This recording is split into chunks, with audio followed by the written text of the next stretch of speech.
Well, hello, it's Thursday night. And I can see that my camera has already misfired. It seems to have reset itself since I left the scene and came back nigh 3 minutes ago. So that'll be the first order of business after I say hi. Hi, Nick. Good evening. EV23. Hello. Mr. Brad Pritchard. No, I didn't get out of my system. That's one of the things you can take to the bank, is that frequently I will play games that will displease Mr. Internet Celebrity Brad Pritchard. How's everybody doing tonight? Hey, Jay Maxey. Yeah, I'm gonna take a look at that right now. Probably as soon as I bring up the camera settings, it's gonna go like completely dark again too. So let's see what happens when I do that. Properties. Configure. Oh, it didn't. It didn't go completely dark. Interesting. Was it the white balance that went off? No, that's not it. Saturation go off? It does appear to have been a problem with the saturation. All right, that looks good. I'm not like unduly red or anything. All the graininess seems to have gone away. Okay, so we can go like this. Here we go. Sorry. No, we're not going to do that. All right, there, that's better. Apply. And I'm just going to keep this window, this properties thing open, because when I close it, it tends to forget what I told it to do. Way less grainy than Huel. I don't know, Brad. I mean, I'm going to flat out admit, Huel is pretty grainy. Hey, what's up, Dark Jake? How you doing, man? I was going to ask you, and I forgot if I did. I got a game called... is it Dreadnought? Not Dreadnought. It's like Dead Space, except it's procedurally generated. It's a VR game. Why can't I remember what it's called? But I was trying to remember if it was a game that you brought up to me before. But now I can't remember what it's called. Son of a bitch. Why can't I remember? Anyways, but it's like a procedurally. It's for the Quest 2. It's inherent. It's like you can buy it for the Quest, and it's where you do runs on a ship to try and survive and get like materials to survive. Cosmo Dread. Okay, I thought maybe you'd mentioned it to me. Somehow it came back on my radar a couple weeks ago, and I picked it up. And I haven't played it the last few days, but I got it and I was into it, and I thought I remembered you recommending it or mentioning to me at some point. So as you all can see, look, I got a haircut, guys. What do you think? It's pretty good, huh? Yeah, look at that. Good stuff. It makes my whole face look different when I get my hair cut. I'm not wearing the Under Armour hat. And just in the nick of time too, because it's okay. It's hot in my room right now. Today, for the first time, it really got warm, like it hit like 80. And we are in the process of being prepared. We've just bought new air conditioners because, okay, the management last year give out notices that everyone had to take their window ACs out of their windows, which kind of pissed me off because we've been using the same window ACs for like 4 years. And, well, you know, what are you going to do? I wasn't going to fight them on it. So we got rid of it. And we're all winter, we're thinking when it gets warm, we're going to have to get some of those portable ACs. It's going to be a pain in the ass to set up. Well, we got them and they were delivered today while we were working. But I didn't have time to set anything up before. After work, I eat, I lounge, I take a brief nap. There's a lot of stuff I have to do after work before I can start streaming, as you guys know. You think my hair is too short, Brad? I don't know if I agree with that. It's not shorter than it's been in most of my haircuts. I'd say it's on par. Do you prefer it when it's at a particular length where I want to wear an Under Armour hat to cover it up? It is. You think it's that short? It could also just be like how I have it styled right now, but I don't feel like it's that short. When I first got home, I almost thought there was too much hair, but now I've had a chance to mess with it. I don't think it's that bad. But yeah, Dark Jake, it's pretty good, and it keeps me at the edge of my seat. The only reason I haven't really streamed it is because I think I've decided for the most part streaming games where I have to leave the game in order to see the chat or take my helmet off is like it's not my style. So if I'm gonna stream VR games, I'm probably mostly gonna stick to Beat Saber I jump in and out of between songs when I do that. So I might do that some more, but I might do VR games that I can play through Steam that aren't super, that I can deal with a little bit of lag, because for me playing through Steam, there's a little bit of lag that doesn't work well for all games, but some games it's fine. Like Half-Life Alyx. I think I might stream like that and stream that at some point. There's decent chance that you're just making shit up. I don't know. Well, I appreciate all of your input, Brad, whether it's completely made up or it's sincere. I take it all in equally under advisement. You started giving yourself allergy shots on Wednesday?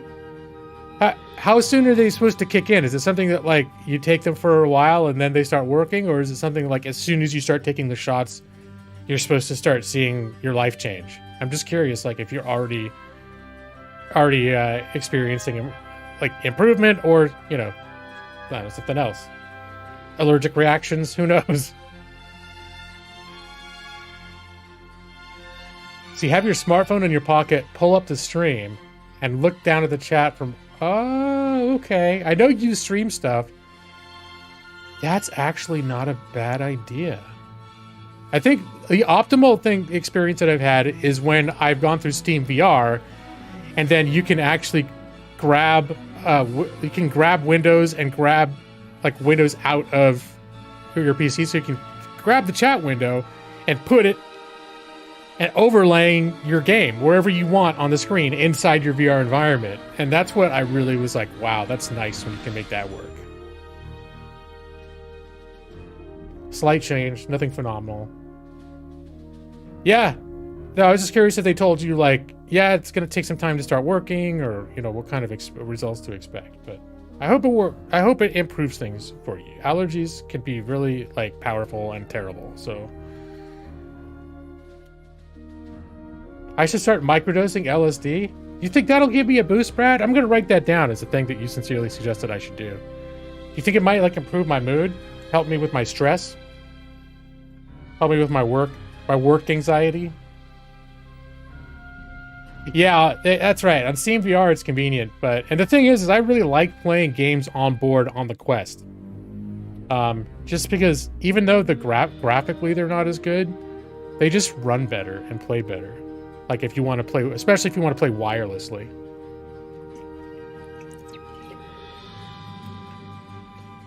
So, but anyways, all the thing about my AC was to say that today's been an exercise for me, because this afternoon while I was working, Thursdays are my busy day at work. I'm in all sorts of meetings all day. It's basically the one day that the spotlight's on me almost all day, and I'm talking and presenting and it's sort of a high brain communication intensity day for me. And as the day's going on, and then there's like weird stuff that was a little bit extra like brain thinky today. And as we're having this meeting and I'm like in the spotlight trying to articulate all this stuff, it's like a torture. Like it's like progressively the temperature in the room here is getting warmer and warmer and warmer, to the point where like I almost wanted to flip my table over. I thought like that's enough. God damn it, that's enough. Flip the table over, run out of the room. Hey Keith, what's going on, man? You think it would help with all those things, Brad? You know what? Maybe I'll take you up on that. Or not take you up, because I know you're not physically offering to provide me. That would be virtually impossible. But, I trust you, Brad, and I think you're a smart guy, and I value your opinions. And if you think it could help me with all these things, then it's probably worth seriously considering doing. You had to give your cool new neck fan to your hubby. Oh god, the saga of the neck fan continues. It was too big and kept slipping around your neck. Oh shit, well keep on looking, Evie. Keep on looking. I'm sure you will find the right neck fan for you. Because it's important. I've learned from what you're telling me that having a functional neck fan And maybe you can't get the fanciest one that tells you exactly how much battery's in there. Maybe that makes it too big. I don't know. But keep looking. Somewhere out there is the right neck fan for you. I believe in this. A game might be played out here. That's right, Matus. Well, a game is an awfully optimistic way of looking at what I would be playing if, in fact, I ever got around to gameplay, as Brad pointed out. He was hoping I would get X4 all out of my system this week. But as it is, I don't know how much X4 I've got in me, but it's basically all I played this week. I did play a little Marvel's Midnight Madness. The Midnight Suns. I did also still play a little of that. I haven't played Project Zomboid since last stream. So I've mostly just been playing X4 Foundations. But and having fun with that. Like I said, I got all of the expansions. They're up to 5 expansions now, I think. And there was a sale, a couple of sales recently, and I slowly accumulated them all. So I have all the expansions. I'm doing content I've never done before. I started a character in the Terran Empire, which is like, or the Terran Protectorate, which is basically the part of the galaxy that has Earth and our solar system in it. So it is kind of cool. The space stations and ships and stuff remind me a little bit of Mass Effect. It's kind of nice. Is X4 a 4X game? Not in the traditional sense, but you could. X4 is actually the 4th in the series of X games. Actually, it's technically the 5th. Because after X3, there was X Rebirth, which was really just X5. But I don't know, they were trying to reboot it to be like, hey, this is more like user-friendly and arcadey and accessible, and I thought it was fine, but a lot of people felt like it was dumbed down, especially dumbed down because you were stuck in one particular ship. Well, the history of X4 is you can have whole fleets, you can pilot any ship you want, you can build up to, I mean, you could be just like a dude that flies around and does missions, does trades, does piracy and stuff, but the big draw of X4 is that you can actually build your own faction, and you can build your own space stations and sort of become your own force to be reckoned with. I've never really got to that point. I like, me about stuff like MMOs and things. I just like big open worlds.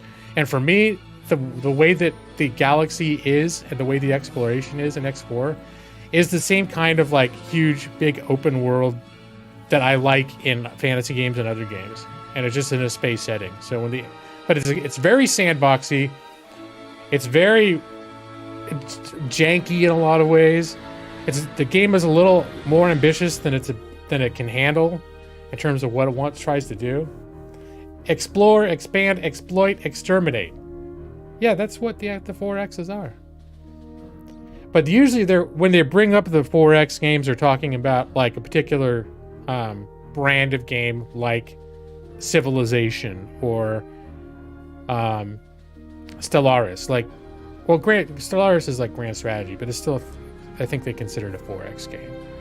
But it's more like, here's a map and you're going to build an empire on this map. Whereas you can sort of do that a little bit, but not in the same way as like what most people would call a 4X game. Look at Matus here. Beyond the Frontier. It was the first one. Extension. Wait.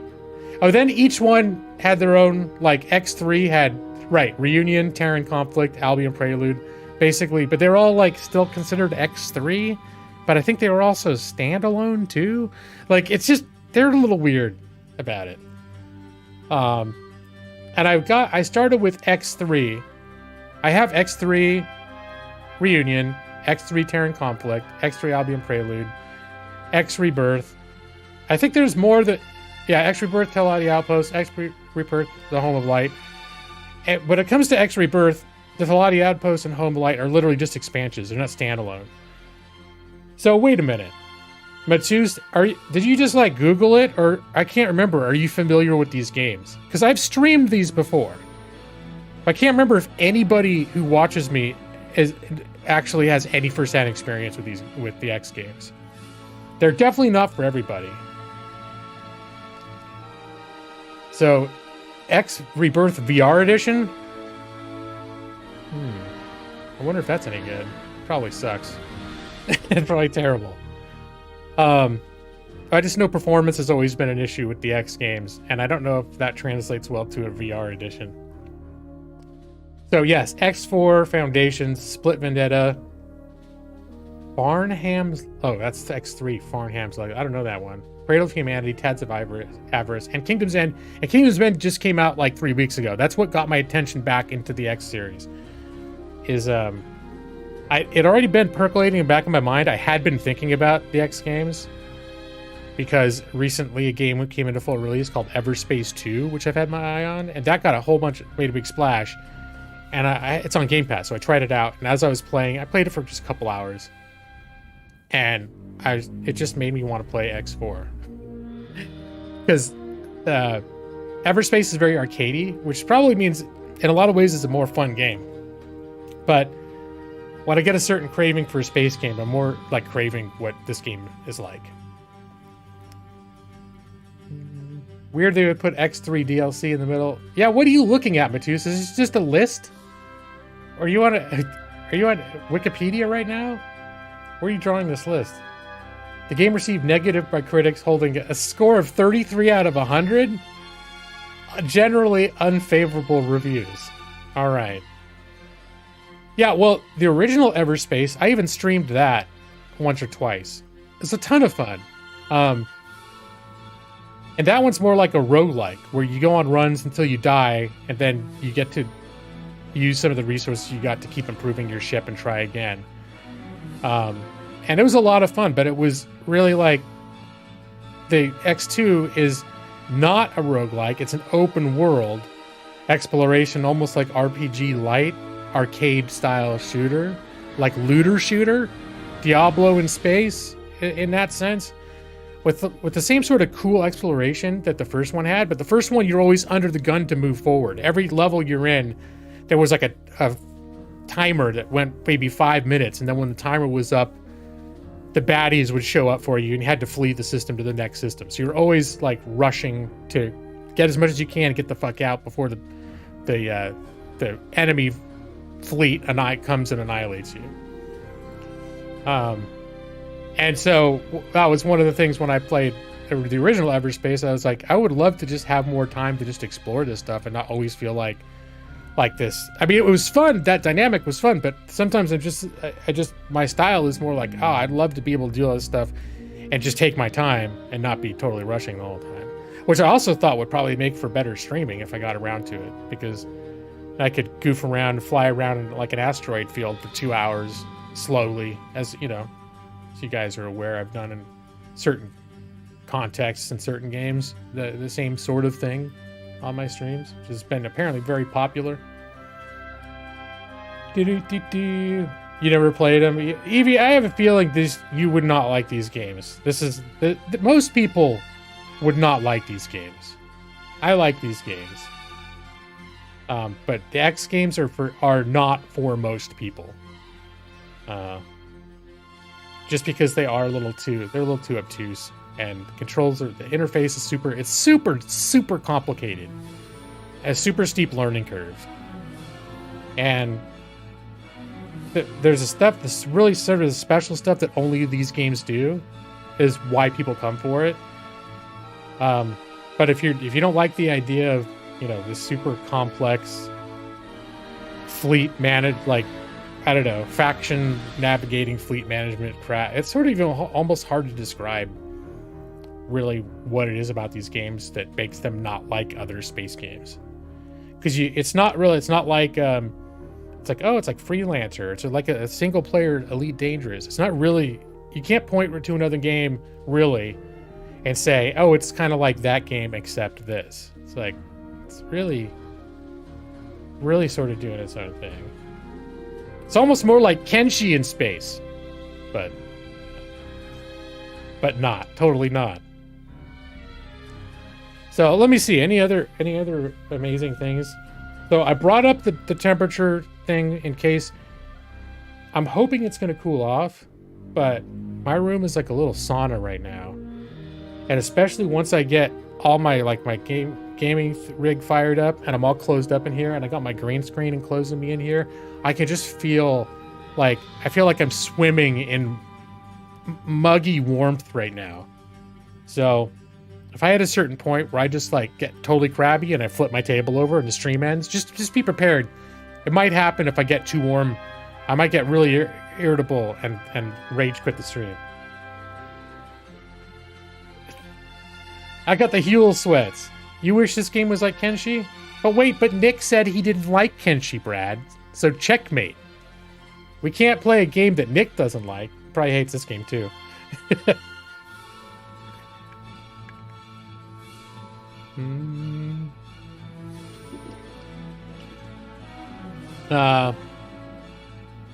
What else? What are the things? I told you about the haircut. I told you about the temperature at the ACs. Yeah. I think that's the excitement for my week. Playing the X4, working my way through Fear the Walking Dead. I'm in season 7 of 7 available seasons of Fear the Walking Dead. I think the 8th and final season I just found out because I wasn't sure if the show was over or not. The 8th and final season of Fear the Walking Dead is this. It's like coming up in the next month or so. It's starting. So I timed that okay. If you're going to get into a show, getting into it right leading into its final season, not bad timing. And I have more shows on the horizon that I'm looking at. I think Amanda and I started a couple shows that we were thinking of watching together because there are a lot of shows that I watch that she doesn't like, and then there's a lot of shows she watches that I don't like. But we always try to find certain shows that we're going to watch together. So we tried a couple. We tried Succession on HBO Max, which looks to be a very like interesting and high quality show, but also is like, I don't know if you guys have seen it, but it's like all the characters are kind of weird. It's kind of weird. It's kind of dark. It's kind of heavy. It's kind of. So I think Amanda's decided like she thinks it looks super interesting, but she's just not in the right mood for it. So then we tried Ozark. Any of you guys seen Ozark with Jason Bateman? We only watched the first episode and we both agreed like that seemed a lot more engaging from the very first episode. Like, oh shit, edge of your seat stuff is going on and interested to see where it's going and everything. But I think she also said like she's not into the darker, grittier theme of that either. So these are now then probably becoming shows that I'm going to watch on my own. One of which probably Succession. I'm going to get into watching Succession after in the next week or two when I finish The Walking Dead, Fear the Walking Dead. Awesome. Okay, so you have seen Ozark. Yeah, just based on we just sampled the first episode just to see, and it was like I could immediately see from watching the first episode, and that's also not. There are shows that don't hit their stride right away, so just because the first episode doesn't hook you doesn't mean it's a shitty show. But a show that can make you understand what's good about it in the first 48 minutes or whatever of airtime is, yeah, it's good. And I felt like Ozark did that. By the end of the first episode, I was like, yeah, I'm going to watch this show. You haven't watched any series in a long time? Till Last of Us happened. Okay, yeah. That's on my list. I'm still debating based on recommendations of my friends when I'm going to watch it. If I'm going to wait to see if they can fix up the PC port. I have a desire to play the game before I watch the TV series. I'd rather go into the game blind than go into the show blind. But by all accounts, the PC port that just released within like a month ago is a fucking nightmare. So I'm going to give that. And also I'm in the middle of other shit right now. So I'm going to give them time to sort that shit out. I've also already got a million things that I want to watch show-wise anyways. But Last of Us, by all accounts, is an incredible show too. So I definitely want to watch it. Everyone I know who's watched it says it's amazing. And hello, Jeff. I didn't say hi, Jeff. Yeah, exactly, Dark Jake. So, and a lot of times, a game will port onto PC. It'll come out in a horrific state, but 6 months later, it's okay, or a year later, it's okay. And I'm not in a blind like it's not like I was sitting there waiting for the release date of The Last of Us, like, oh fuck, day one, I'm buying it, I'm gonna play it. I'm very rarely ever like that about any game. So it's always like, it comes out, even if it came out and it was in perfect state, I'm like, well, I'm in the middle of these other games right now, so I'll buy it when I feel like, when I'm like excited about it. I don't know. The older I get, the less I get like excited about most games. But I always have a lot of games that I do like that I'm excited. Right now I'm excited about X4, guys. Like, everyone else is like, what's this bullshit? I'm excited about X4 Foundations. It probably says it with one computer config, but don't. That could very well be. Like on that one borderline next gen computer they have of very particular hardware, it worked great. Well, it worked great on Roy's computer. I don't know what the rest of you guys are talking about. Also, sometimes the people that do those ports, they're not great at it, or they don't have enough time to do it right, or there's a lot of reasons why a port can go bad. But if it were movie poster, would that be like the little subtitle? Like, in space, no one can hear you scream for Alien. For X4, it'd be, who knew that space could be so empty and boring? Oh, Brad, you don't even know. There's so much amazing stuff going on.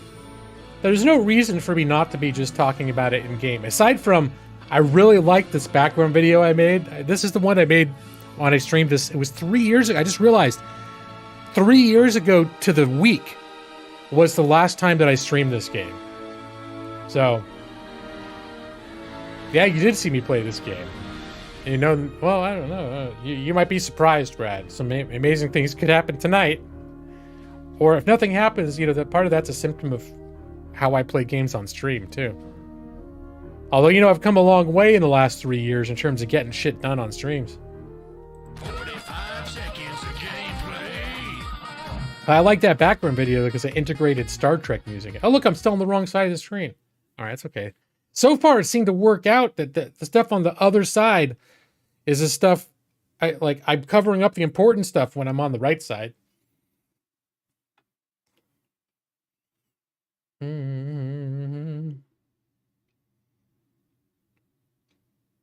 But yeah, show you a little X4 Foundation. It says Kingdom's End because I got the new, you know, thing. But it's all the same game. You guys excited yet? Look at this. It's full of stars. The hype level should be up through the roof right now. I guess I could be a space lawyer. I just have to be like, you know, I can do police actions like scan people for illegal cargo and stuff. And I could just sort of be the lawyer while I'm doing that. Is the volume super low? Sound.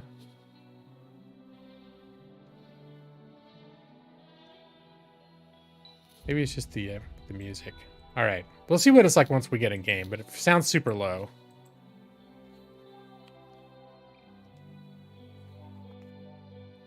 Klingons of Justice. Look at this, an Arthur C. Clarke quote. Doesn't that get your juices flowing? I didn't have time to read it, but Arthur C. Clarke, guys.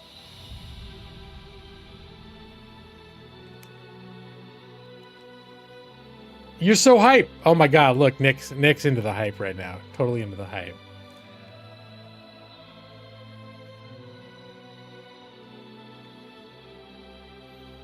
So there is the 7-minute loading screen now that we have to contend with.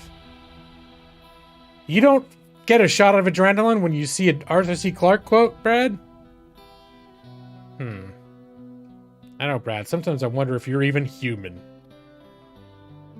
Maybe you took too many of those therapeutic hallucinogens that you were talking about earlier. That's why you're not excited about Arthur C. Clarke quotes.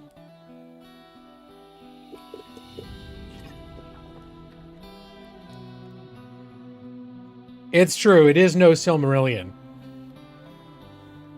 It wouldn't make sense, though, to start a game like this and have a quote from the Silmarillion. Be like some quote, Gil-galad. Oh, yeah, so let the jank begin. What is this guy doing? Katana. All right, this is an awkward dude. All right, I'm going to walk out of here. And then I'm going to come back up, and hopefully you'll stop doing that. All right, he found his chair. All right, now you got that chair. It's time to go to the other chair. Yep. He's got to pick a chair.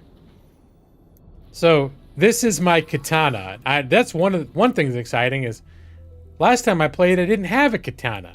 This is a katana. It's a Corvette class ship. It is the fastest ship I've ever flown. Now it doesn't have a great turning arc. It's not super agile, but man, it rips through the heavens like I've never seen a ship do. So much so that the autopilot doesn't know how to.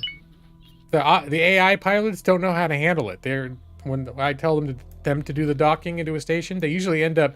They can't slow down. They can't decelerate from the massive speed, so they end up like hitting the station at full force, and then they like spin around a little bit and then they dock. It's great, you know. So. Yeah, right now I'm here, and I'm actually working on a military. It's a mission that I put off for a long time because I've been building up my trade resources. But it's a military mission to deploy assets in the enemies. The enemy in this, there's a universal enemy called Xenon. They're basically like AI from the past that went rogue and became super dangerous and took over portions of the galaxy, and they're almost unstoppable. So that's all the different factions of like the player factions that you can be involved with. They're at various levels of peace or discord with each other. But everyone, the Xenon is a universal enemy of all living things. And I think the red one's all Xenon. I think if it's the red hexes or Xenon sectors. You don't think Arthur... Well, he probably doesn't care about Brad, but it's because he's not with us anymore. I have a feeling if Arthur C. Clarke were around and were aware of Brad, he would care a lot about Brad. He'd probably be very hurt that Brad doesn't care about his quotes. So what I've been doing in this game... All right, stop this shit. That's more than I need. What I've been doing over the past week is slowly building up passive income. So I have a number of miners. So I got this guy. This is a mining ship. You can take a look. You can see a live stream of any one of my ships. So one of my mining ships is going around a certain sector, buying the minerals, selling the minerals. We found something Not out buying. here. What did he find? He found a lockbox. Go ahead, collect the lockbox. He had 28 years to acknowledge you? Yeah, well, I mean, it could be that he never did, in fact, notice you. You know? Let's see. So we've got various parts around the galaxy. These miners. There's been a little bit of drama. In fact, this one sector... Where is it where the most drama was? Is it Hatikva's choice? I have this miner that's been mining stuff in here, and now I don't know why he's not selling. There's places to buy ore right in here. Are they not buying the ore anymore? No, they're buying a shit ton of ore. So I don't know why he keeps leaving. Let's see what he's mining. I think I've got him mining regular ore. Military. Oh, this is information. Default behavior. So I have him set his default behavior, if I'm not telling him to do anything else, is he's auto mining ore in this area, but this is where all the ore is. So I don't know why he keeps leaving and coming in here. But the problem is this sector is hotly contested. There's a bunch of Xenon always invest in coming into this sector. So what keeps happening is I have all my miners with escort fighters. Like each one has an escort fighter. His escort fighter keeps getting destroyed, but he gets left alone. And so finally I decided I'm going to buy a big ass fucking warship. And its whole purpose is just going to be to patrol this sector and put shit down. That lasts about 5 hours. I get a notification that my warship's been destroyed. So fuck that. Yeah, he's auto mining. He's doing it on his own. This guy's doing it on his own. Let's see. This guy's doing it on his own. These are all, each one of these fleets is a miner. And then there's a couple more down here that they lost their escorts, so they're not part of fleets anymore. Hello there. Oh, hello there. So so the cool thing about mining is depending on, like, when you start off, you're with the Terrans, and a lot of the other factions in the universe don't like the Terrans that much. They're not outright hostile, but I had to build up reputation in order to even, with some of them, to even be allowed to dock at their stations or trade. And once I got that right, if I set up a miner in their territory and the miner keeps going, the more that you have transactions with them, it boosts your relationship. So I've set up a couple miners there's two major factions over here that I've kind of become on non-hostile terms with, to the point where they'll trade with me. And now that I've got my miners working, I'm making passive income every hour, a bunch of money. And in fact, that was just a notification of money being deposited.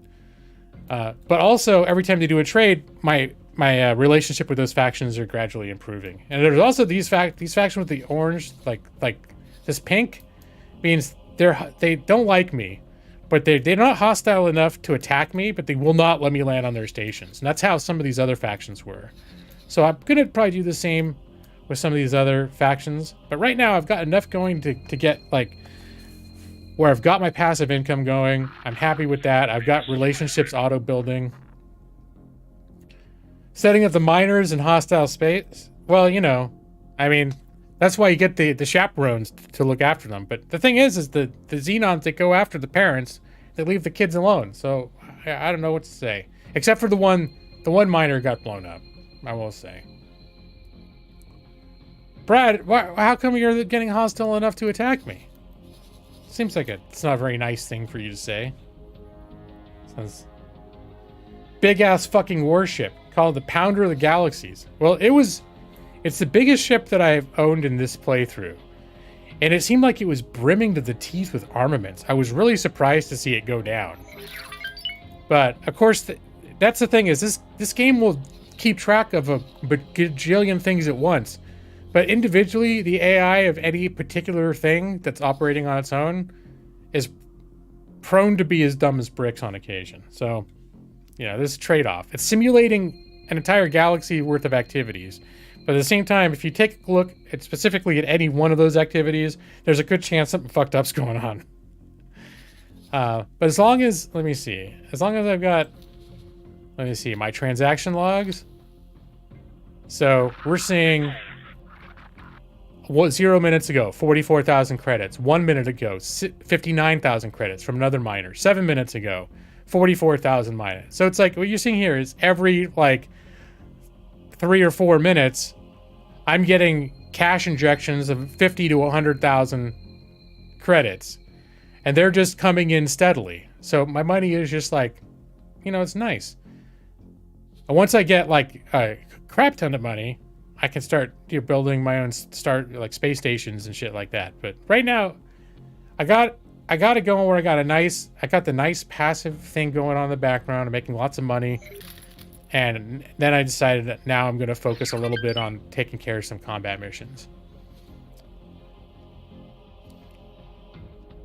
What, the Xenons and the noble gas for which they're named?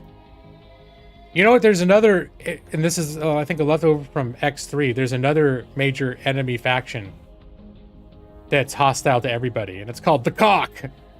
I'm not making it up, but it's like Khak. But I remember when X3 is the first game I ever got. I remember, like, seeing or reading a review about it, and the reviewer kept saying, like, you gotta fight the Cock. Okay. But much like the cock as a faction actually has little to do with genitalia, Xenon as a faction has little to do with the noble gas. I'm not sure why they're called the Xenon. Although if you're really curious, I'll bet I could find some sort of uninteresting lore about it. Let me see. Tutorials and help. Nope, that's not it. Encyclopedia. Here we go. Factions. Xenon. Originally merely a tool created to help with the Terran's colonization of the stars, these terraform... You got it, Brady. It's all for you now. These terraforming machines would eventually become the greatest threat facing the universe. The Xenon are notable for their artificial general intelligence, AGI, which brought with it a flexible problem-solving approach. This AGI technology allowed the machines to modify themselves to better carry out their tasks, but eventually resulted in their uncontrollable self-replication. Now, the Xenon roam the universe, drifting ever deeper into all areas of space. A mechanical scourge that cannot be reasoned with. Attempts to shut them down have ultimately proved futile, and most people have resigned themselves to the fact that this is a threat that could potentially be managed but never defeated. And let's see it. I think the cock is here too. It's KHA apostrophe AK. Yeah, it's taking the cock's not easy. I agree, Nick. They're a formidable foe. Is that what you're saying? I'm surprised I didn't know you knew about the cock. But yeah, here it is. It's a faction in the X games, going back a few games now. The cock infesting the local jump gate network are a loose collection of hives that do not currently seem to operate under any sort of central authority. While most of their swarms were eradicated in the aftermath of Operation Final Fury, these hives were fortunate enough to be cut off from the community of planets during the jump gate shutdown. Some were able to slowly grow and prosper in relative peace and quiet, but others were forced to transform most of their sparse populace into warriors who engaged in decades-long struggle to defend their homes against the similarly stranded Xenon matrices. Since the realignment, the cock can frequently be observed traveling the network, brazenly using highway installations, presumably in an attempt to reestablish connection between their scattered hives. So they're not the threat that they once were. You don't need to worry. It is quite a mouthful. That's true, Nick. The cock is quite a bite. You don't want to choke on it. Just be careful. And when the cock decides it's time to invade, it can come really hard. And you got to watch out for that too.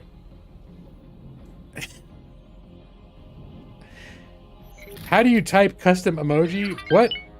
How you type custom emoji has changed? The race, that race was scammed out of money. Guess you could say they were cocksuckers. You get it. I'm surprised you know about them too. I didn't know that there would be so many people in this chat that especially seem to have a lot of foreknowledge about the cock. Because their communication signals remain unintelligible, little can be established about the goals of the cock as a whole.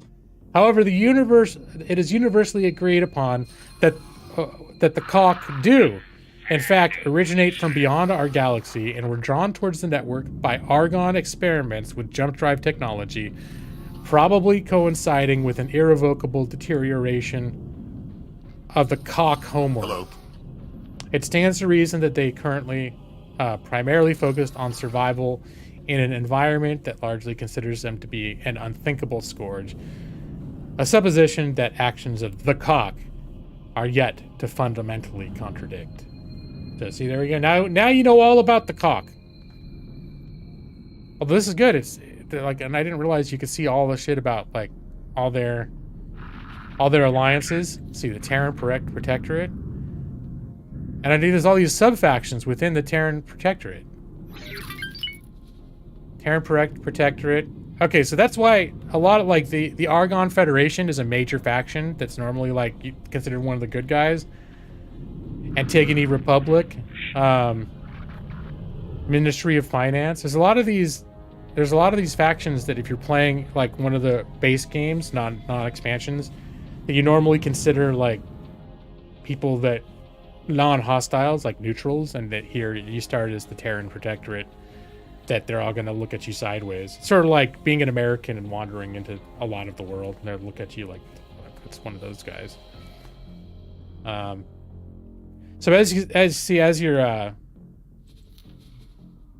I have a faction relationship. These are my particular faction relationships. So you can see like the Antigone Republic. The ships and stations belong to them will not target my combat ships. They will not attempt to destroy my property, but I'm not allowed to dock at their stations and ships. Argon Federation, oh crap, I'm actually they started -15, but since I had auto trades going forever, I'm up to +12, so that's good. These are guys who originally wouldn't let me go to their stations. I think I actually got a message. They've invited me to their headquarters to give me some sort of formal like induction into their guilds. Now that they love me so much. You grew up with the cock. Oh, so you know how to handle them. Wow, Nick. I bet you'd love this game then if you love the cock so much.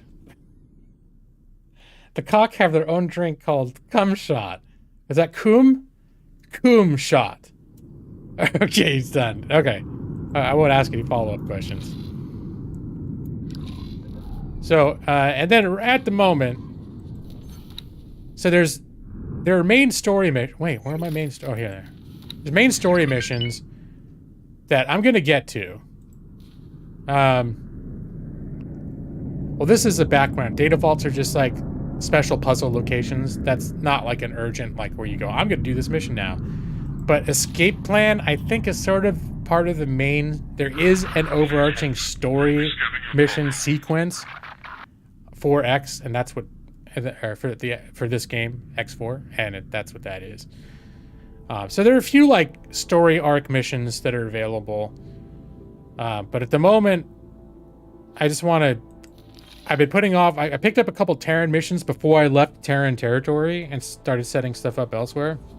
So I finally decided I'm coming back to Terran territory.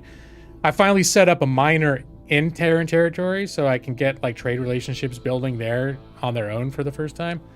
And I'm going to take care of some of those Terran missions that I put off forever. And the one that I'm working on right now is called the Emperor's Pride, a show strength. And this is just to go into Xenon territory, some designated Xenon territory. I'm to set up some satellites in Xenon space and set up some mines in Xenon space. So, in fact, does it say how many? Hello. Hello. Satellites don't last long in Xenon territory. The enemy will actively seek them out and destroy them. Despite their fragility, the satellite intel is invaluable to the war effort. Your task, therefore, is to enter enemy space and replace those that have been lost. So, I'm not there to fight. I might end up fighting, but I'm there to just replace satellites. Let me actually, before I go in there, let me make sure that I've got satellites.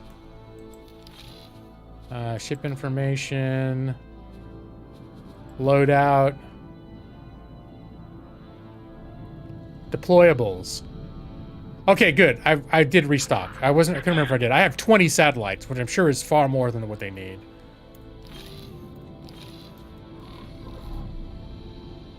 All right.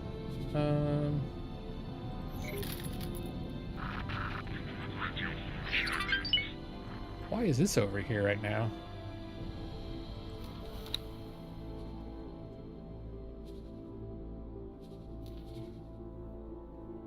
All right. Oh, yes, this is my ship loadout. Okay, close that menu. What I'd like to do is just close the old...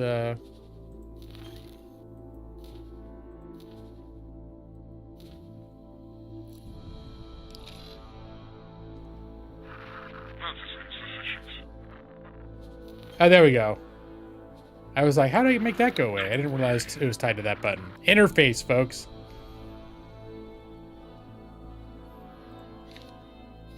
All right, so this is somewhere in this region is where I need to set up. I hope it's not going to be stupid, like, because this makes it sound like they're not going to tell me where to deploy them. Usually when they're asking you to deploy things, they'll give you a specific, like, go to this area, deploy one, then, like, these specific, like, little spots. So, and it looks like there was just a little conflict happened over here a minute ago. So since this is a Xenon sector, they're probably getting constantly raided by Xenons. All right, now you can get the hell out of the get out of my chair, lady. There you go. Thank you. So, I guess it's sort of hard to see in this light, but this is my ship. You can see the little window there. That's me sitting in that little chair right there. You can see the bridge. Sort of hard to make me out right there. So get a sense of scale for, you know, ship's bigger than a fighter. All right, now we're gonna move forward.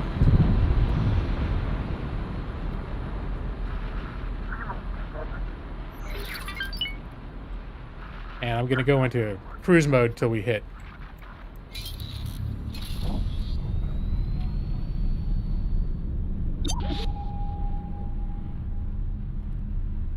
And once we get in there, we'll see what happens. Oh, there's some Xenon coming. They're coming out as I'm coming in. We'll see what happens. Entering system. Oh my gosh. Emperor's Pride. All right, there is a swarm right there. All right, let me see if I can. If I just drop a satellite, are they going to be like, okay?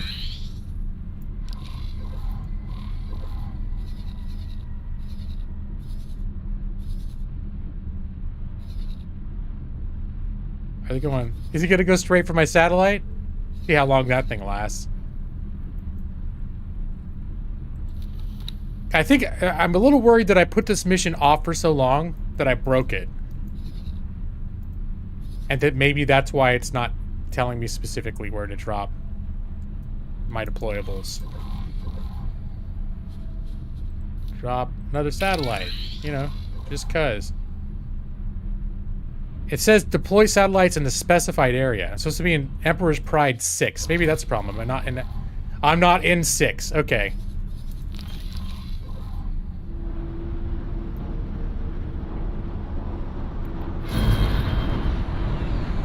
All right, I need to find other I'm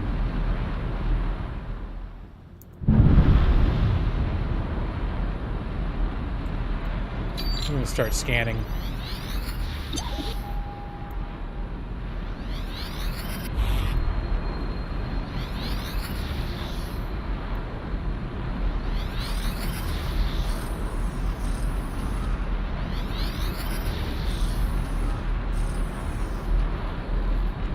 Oh, they're onto me. Maybe I should just fucking fight him.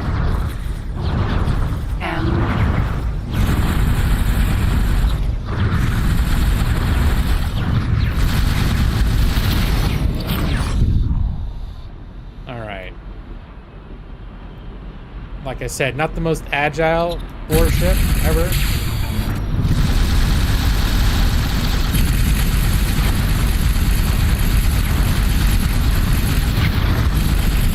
I just... Oh, I almost took him out.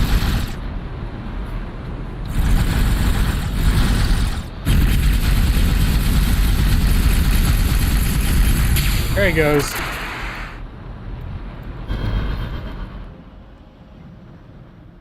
Alright, let's pick up this cargo he dropped.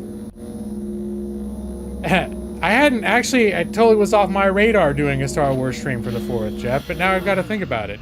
The thought literally had not crossed my mind a single time until you mentioned it right now. But it is a thing I've done in the past. That new Jedi Fallen Order the sequel just came out. Unfortunately, I've heard that the PC port is fucking terrible. So, that's a problem.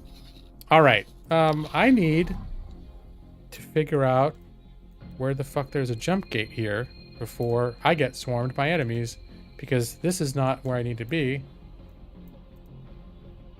It's just that I was able to penetrate so deeply into their system with my fast ship.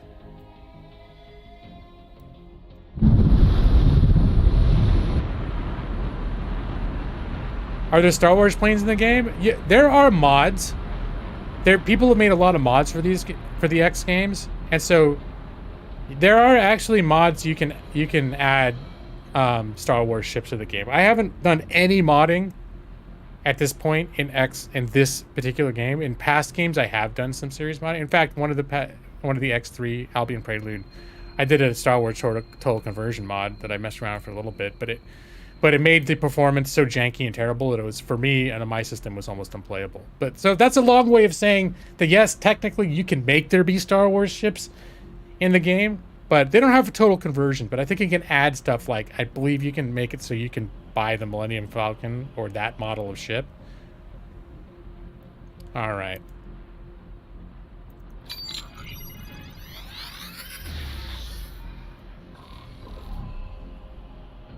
All right, I don't want to fuck around with this.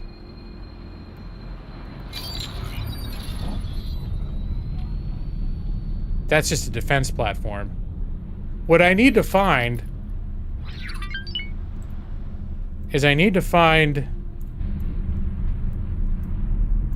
other jump gates in this system.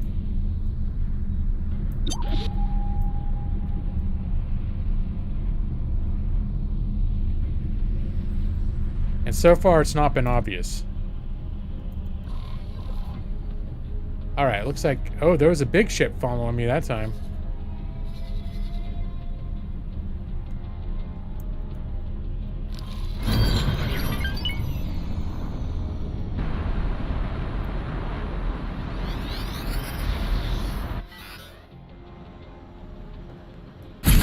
Oops, wrong thing.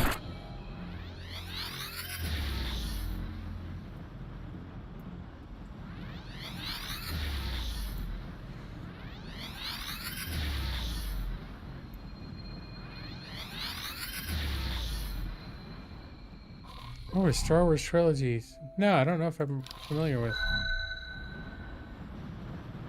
Alright, this is what we're gonna do. I'm just gonna do auto guidance. Autopilot engaged.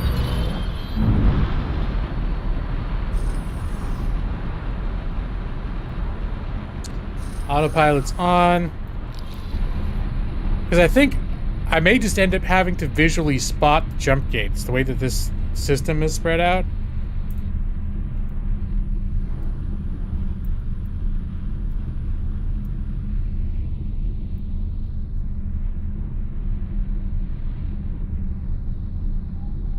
Or stop every while and do like a circular scan of the area I'm in to see if anything comes up. Autopilot disengaged. There's some stuff over there. That's the way that I came in.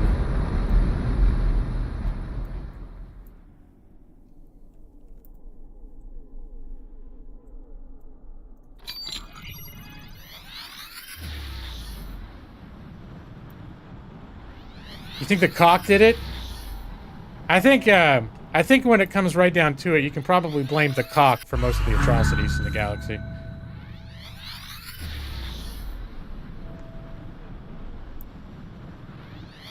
The Valheim DLC? Yeah, it's exactly what it is. How could you tell? Ooh, that is a different jump. Okay, then I definitely want to go there. Yes. Autopilot engaged.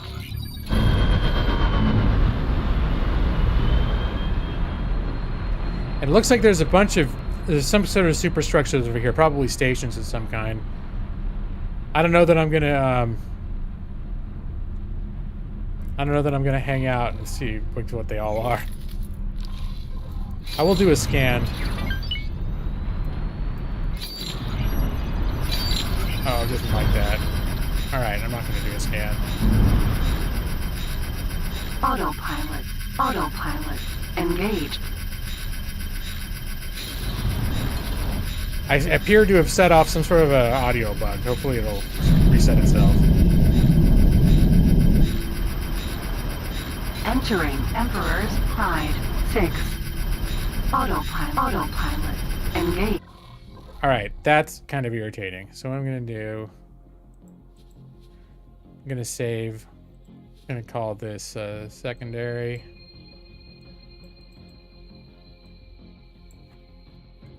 Because I think that sounded kind of glitchy. What's happening? New secondary.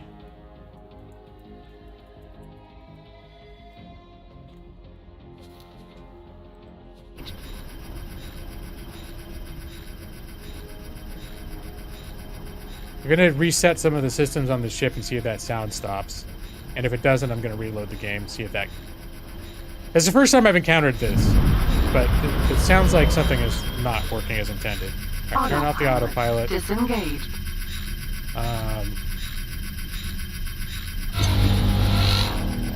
Gonna...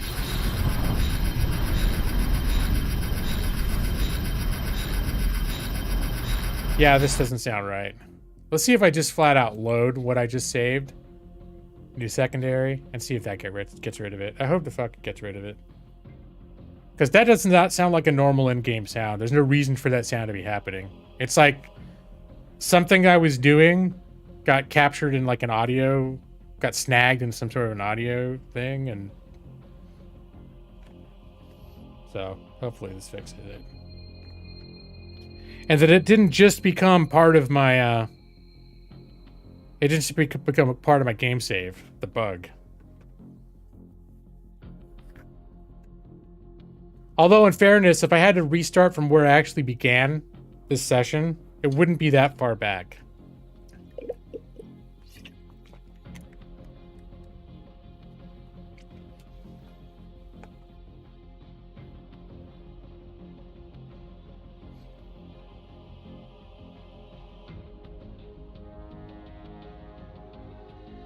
I remember the original arcade games where it was like those the line graphics. They were not pixel graphics. They were like vector graphics. I used to love those when I was a kid. I don't know if they're the same one. This is going way the fuck back, like to the early 80s. Engaged. Okay, no, this seems to have sorted itself out. All right, this is giving me a specific design, a specific place to drop this stuff off. All right.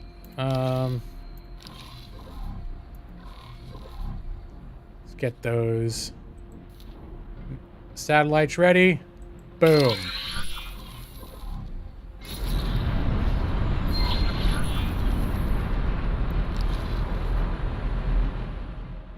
Autopilot. Disengaged. Hold on. This is a little bit nerve-wracking. Deploy civilian. I'm gonna drop another one.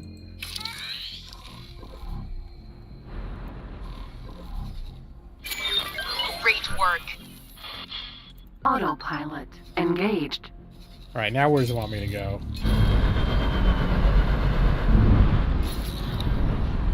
Mission manager, Terran versus Xenon. Minefield operations.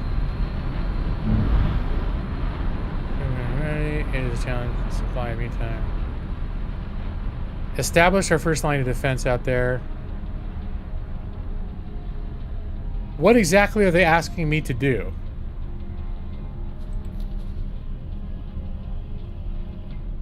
Protect.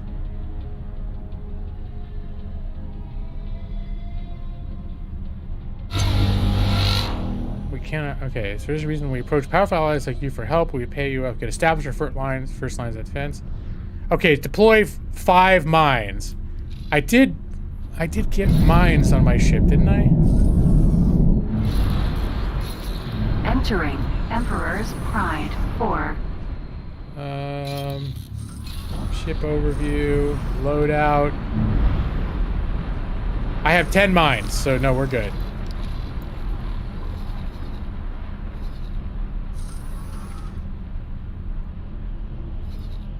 But then when it's basically I deploy mines right here, I guess. Okay, I gotcha.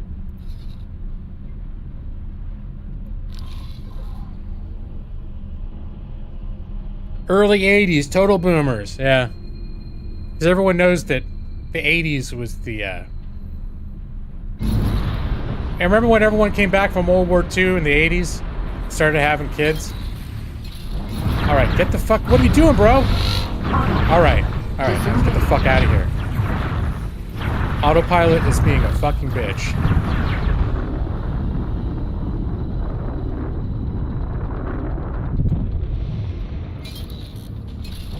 Alright, so step 1, trusting autopilot with an approach to a heavily guarded gate was not a good idea. We're gonna have to approach this in a more manual way.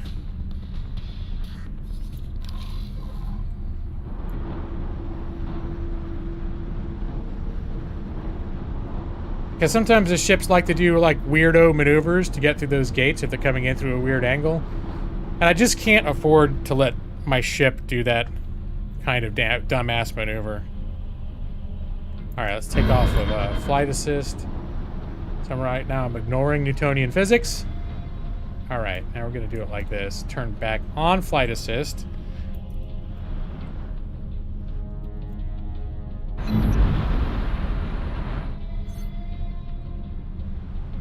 And then once we are more suitably pointed towards the gate and the direction we want to go through it, we're just going to fly through it manually. Get the fuck away.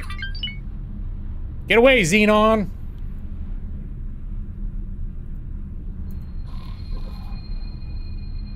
Alright, I want to wait till we get, like, around here.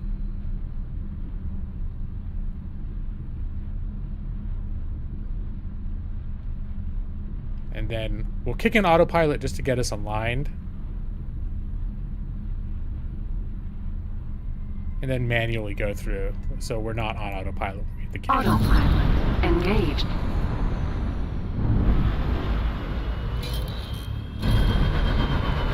Alright, so we should shoot through this gate so fast that whatever's there is not even going to have a chance to get a shot at us. Autopilot disengaged.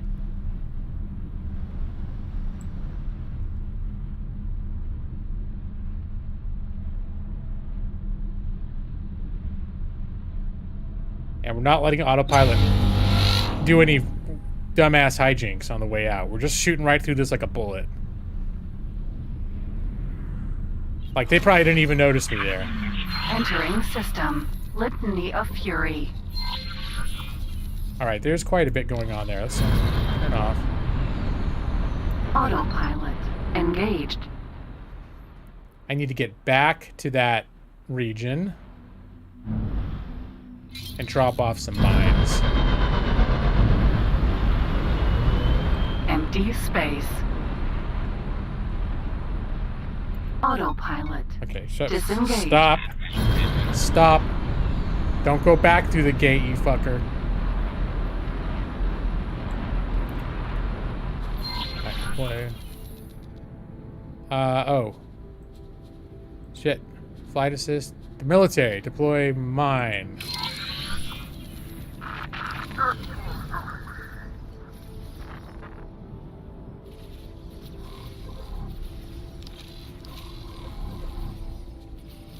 Mine.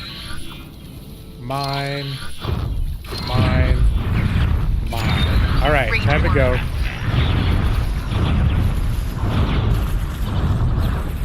Alright, let's get the fuck out of here. Just get away from the bad guys. We're not there to fight.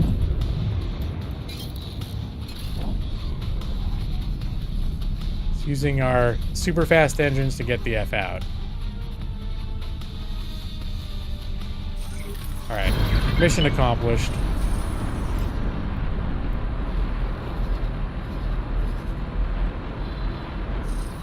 Alright, and I think, just want to confirm, I think we're done. Autopilot engaged. Mission offers, mission. Alright, so we finally got credit for that shit.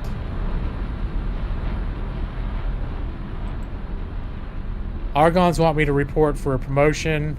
Where's escape plan? Where's that happening? Escape plan is way the fuck over there. Okay, so that's not, we're not in that neck of the woods. So I think, you know what? I think it's into the unknown. We'll get back to that later. I think I'm gonna go to the Argonian embassy and get promoted into their ranks because they love me so much. Autopilot disengaged.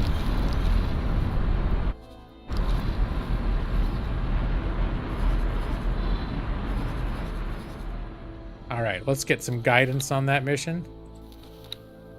Promotion set to active. Autopilot engaged. Right, fellas? We're gonna go get a promotion, huh? It's always just one other person. How come I've got a crew with a bunch of crew in here, and there's only ever one person sitting with me? They not like me? I'm gonna take it personally. I could just back out and load it. I just noticed that, Brad. You probably said that 10 minutes ago. Better game. Isn't that a bit subjective? This is exactly the game that I want to be playing right now. Autopilot disengaged. Let's make sure we don't crash into the damn side going in because autopilot's being a dumbass.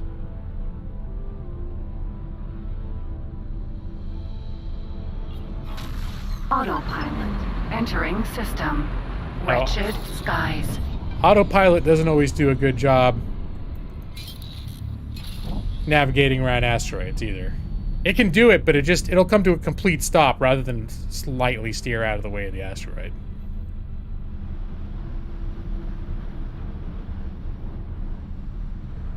Accelerator. Wretched skies. 5. Family 5. Hey, Goose Game! That was a pretty good one.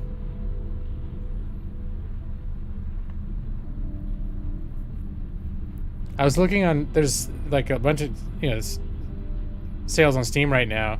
And I almost got, I still might. What the hell, which game was that? I've forgotten already. Nope. The Talos Principle VR is on sale for $9 for $8.99. It's like, that's the kind of game that would probably be fun to play in VR. Autopilot and autopilot disengaged. Alright, here we go. Entering wretched skies. 5. Family 5. Let's see, where's we at? This is still all territory where I can't land these stations, but they don't hate me enough to shoot at me.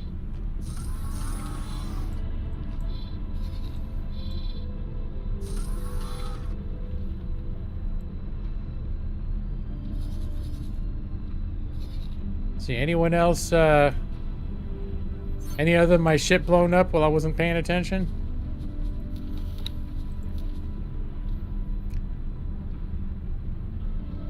Nope, the last thing that got blown up was the Falx. The Falx was that super biggest warship I've ever bought. It cost me like 9 million credits, too. It's the most expensive ship I've ever bought. I thought, I'll just throw that in there and nothing will be able to fuck with it. But I was wrong. Autopilot engaged.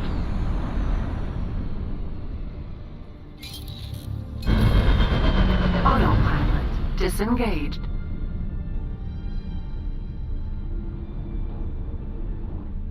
I like using autopilot just if I have a guidance set in for a destination. I like using it just to get me steered in the right position. But what's that?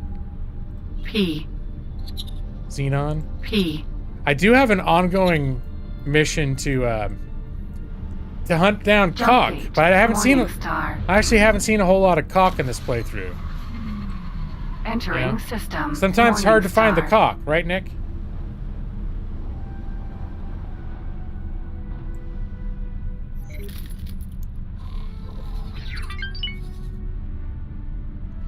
Yeah, you guys can't tell, but this ship is absolutely tearing through these sectors. Like, this is super fast. 5,600 ms. Like, most ships going at cruising speed aren't even going half that fast.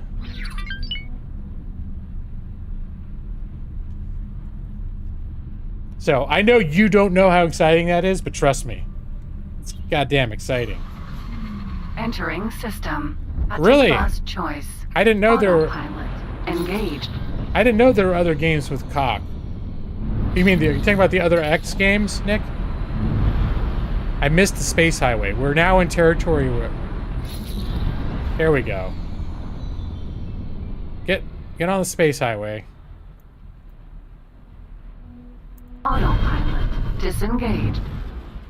Autopilot engaged. Space highway is kind of cool. Once you get into like the core systems, it's very civilized. Entering system. Argon Prime.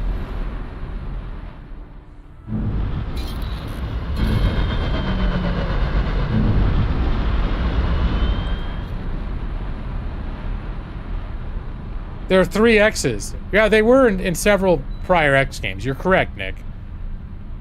I'm surprised you know so much about the cock. Honestly. All right, let's slow this shit down. Disengage.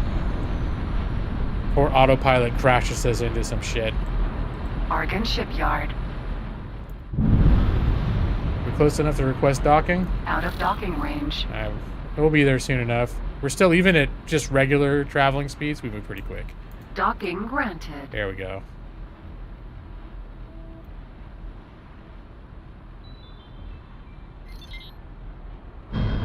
Alright, I'll slow down a little bit.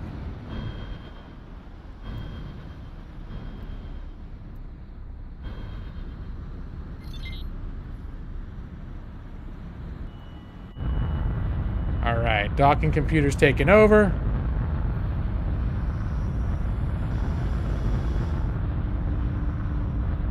Successfully docked. And we're down. Alright, keep the seat warm for me. Gotta keep the seat warm.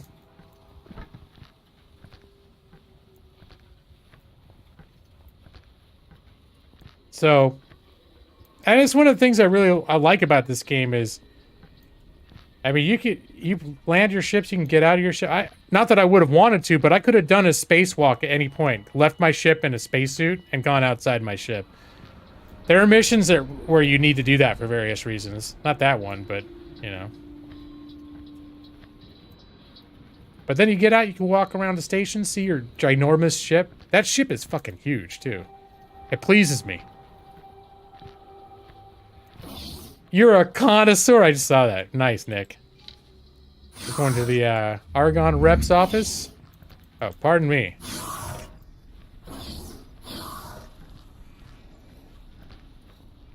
Are you the rep? No, you're the manager. Wrong one. Sorry. It's the station manager.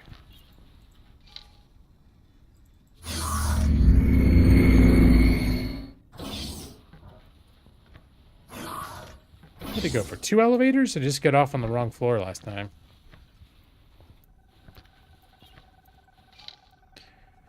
All right, receive rank. We've been watching your work with great interest and wanted to reward you for it. I'm pleased to present you with a new rank amongst our organization. Of course, this rank comes with great benefits. These benefits are tied to the rank, so if you lose the rank, the benefits go too. But with your record, I'm sure we won't have to worry about that. I hope you find these rewards fit into the work you've done and make the most of them. Oh, and you may also find that certain organizations under our jurisdiction now have interest in you joining their ranks. Once again, thank you for your efforts. We look forward to working with you more in the future. Good luck out there. And I think I'm going to get one of their police licenses.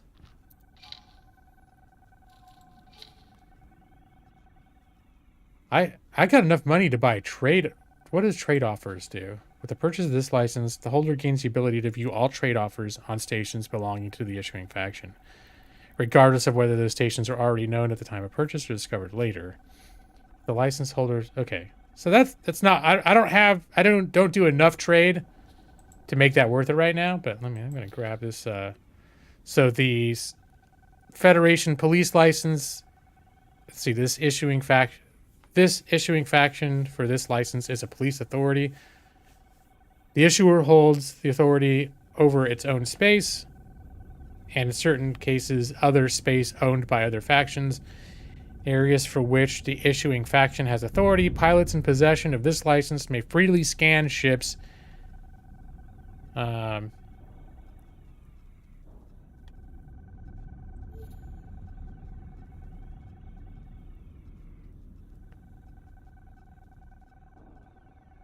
See me freely. Let me see.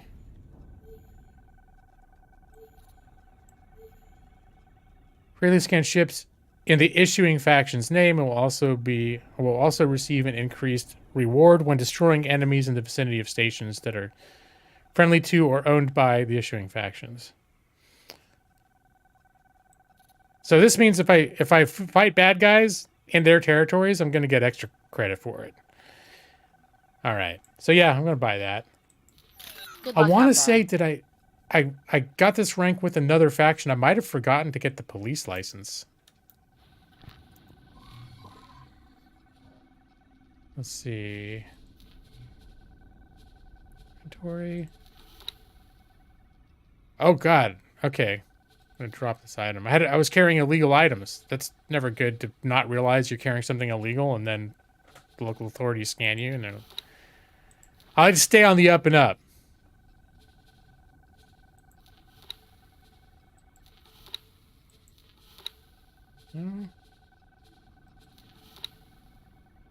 Argonne Federation.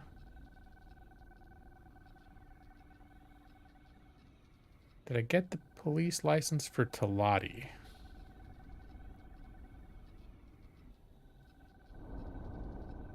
I'm gonna go check out Talati because I don't remember getting the police license.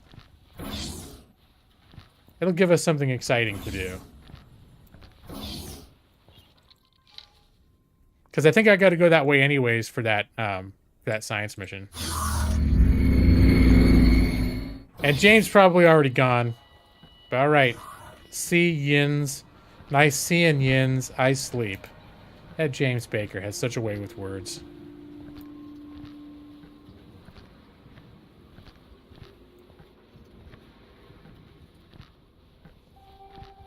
All right. All right, get out of the chair. Katana. I'm back. I got my steps in. It's time to sit on my ass again. All right. So we're going to go to the Talati. Where's the Talati HQ?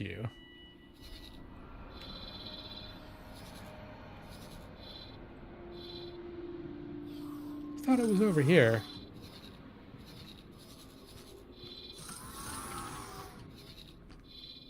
No?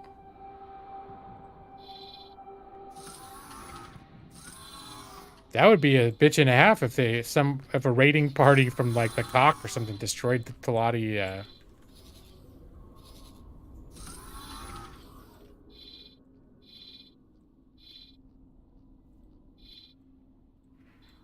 Weird. Where's the Talati?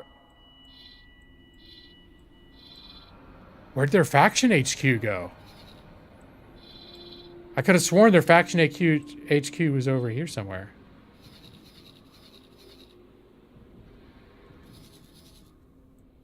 Up there. I could have sworn it was right in here somewhere.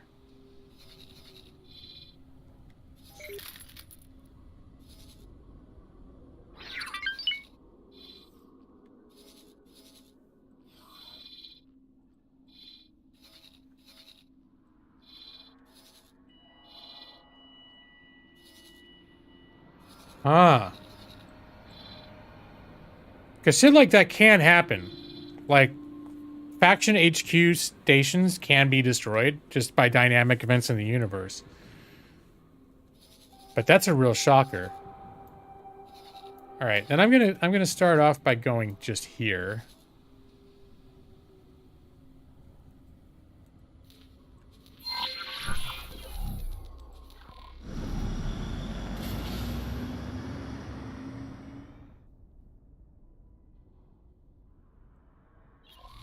Argon Shipyard.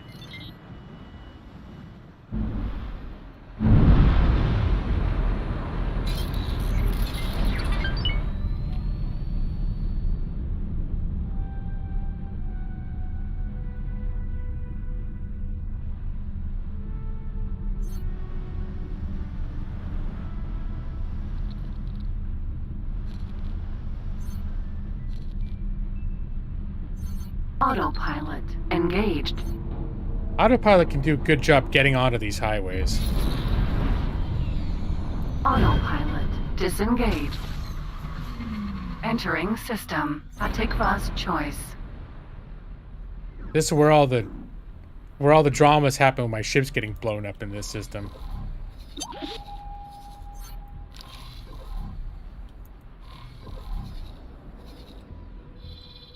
Nothing going on here now. Looks like the Xenon had built a defense platform, but it's been taken out. Looks like there was some sort of an attack going on there, though. I just flew right by it. Hey, what's up, Stone? How you doing, man? Entering system. Silent witness. I'm playing this game that everyone has been really, I think, all week since I mentioned it last week. They were really hoping that I would stream it this week, and especially Brad. Brad keeps saying, "Don't ever stop playing this game." Entering system. Profit Center Alpha.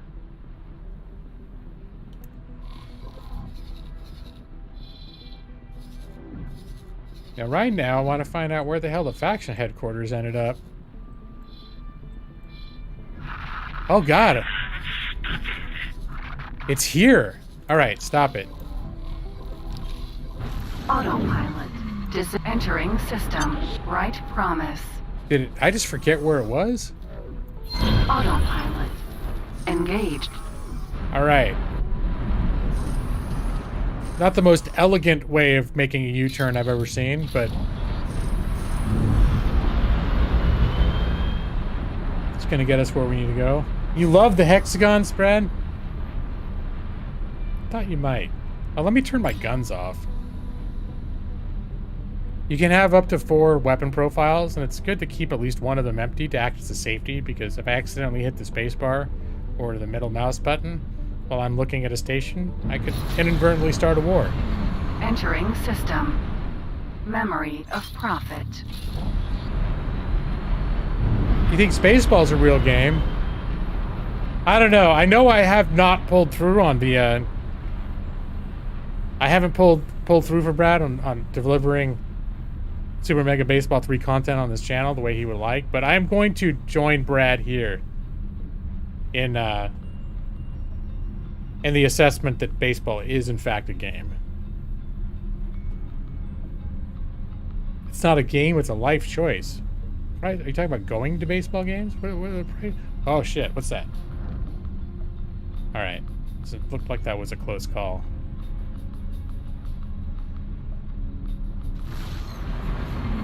Entering system. 18 billion. I think I had a ship blow up on me in this system too. Oh, it's been damaged.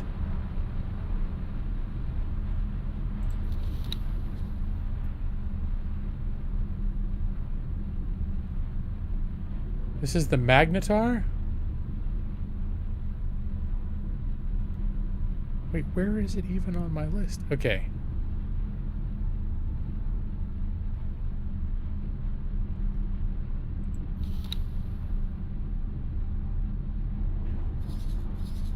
Oh no, it's not the Magnetar. It's got an escort that's suffered very slight damage. Okay.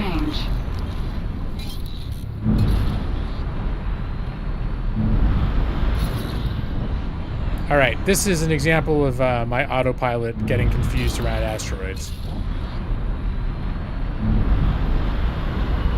Confusion around asteroids. See, how could you say space is empty with all these confusing asteroids in it?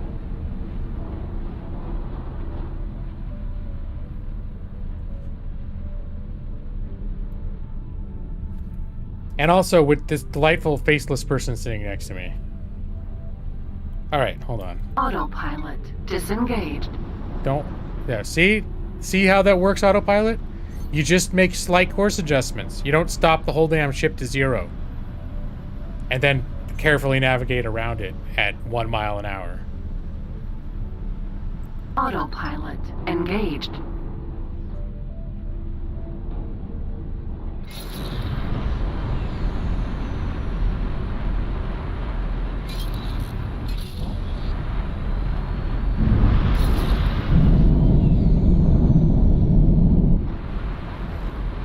Entering Grand Exchange. Free.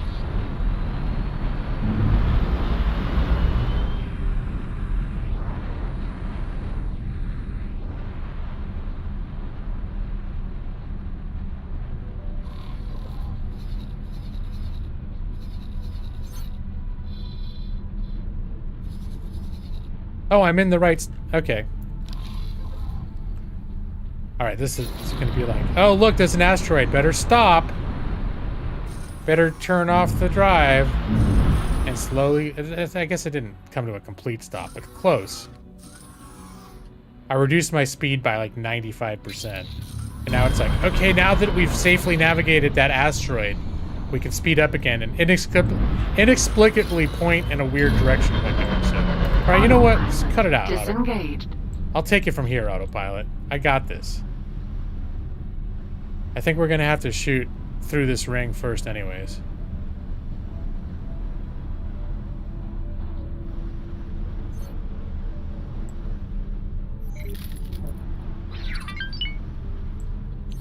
Alright.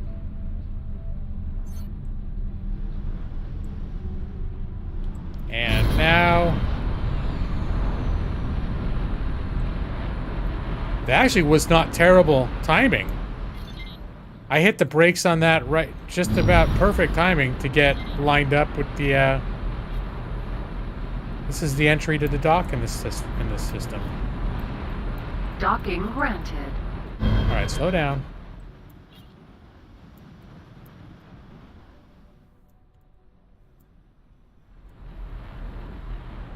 Taladi Trading Station.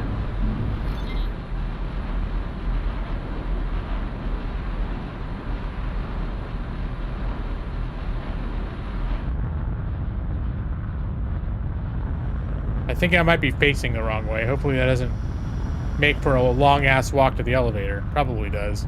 Successfully docked. Alright. We are pleased to welcome you aboard.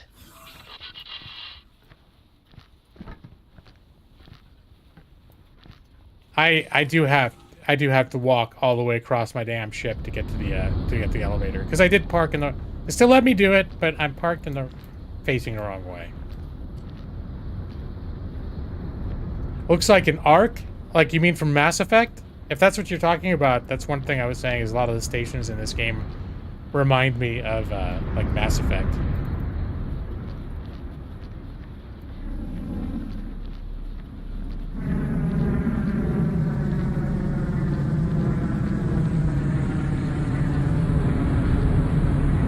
Just sort of the style, the white with, like, the plants and stuff, that reminds me of my Mass Effect, Mouse Effect. Little naked alien running around, very Mass Effect. We're gonna go to the company rep office. No. Try this again. Representative's office. I just wanted to make sure that I bought a police license, so that when I'm killing bad guys in their territory, I'm getting special credit for it. Their trade... Okay, must have the police license already. Their trade license is 16 million? Wow. You know, I can get one from the Argon Federation for 10. Just saying. Because the Taladi are... They are the trading, like, commerce faction. So, maybe that's why. Good profit to you. Thank you. Alright, now we're gonna do more missioning. Go back to our ship.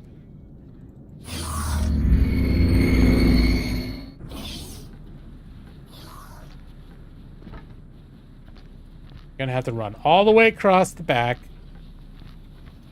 to get to our ramp.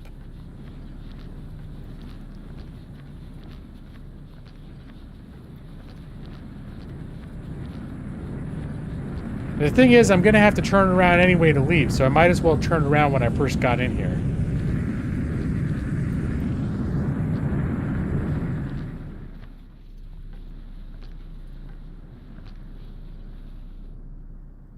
The Genesis arcs are in rings. That is again a reference to Mass Effect. Arc survival. Okay, no, from Arc survival. It's all right. You actually said that, and then I'm like, "What do you mean, Mass Effect?" I doubled down. Katana. I doubled down on me not knowing what the fuck I was talking about. It's all because it's so hot in here. You can probably see my shiny forehead. We're experiencing a mini summer here. Okay. And I haven't set up we bought ACs. They were delivered today, but we haven't set them up yet. We're gonna have to do it tomorrow because work. I'm probably gonna end up like rage quitting halfway through the day if it heats up like this while I'm trying to work. Before we undock, let's get our mission destination set up. We are going to do escape plan. I'm going to set that to active. Where's that taking us?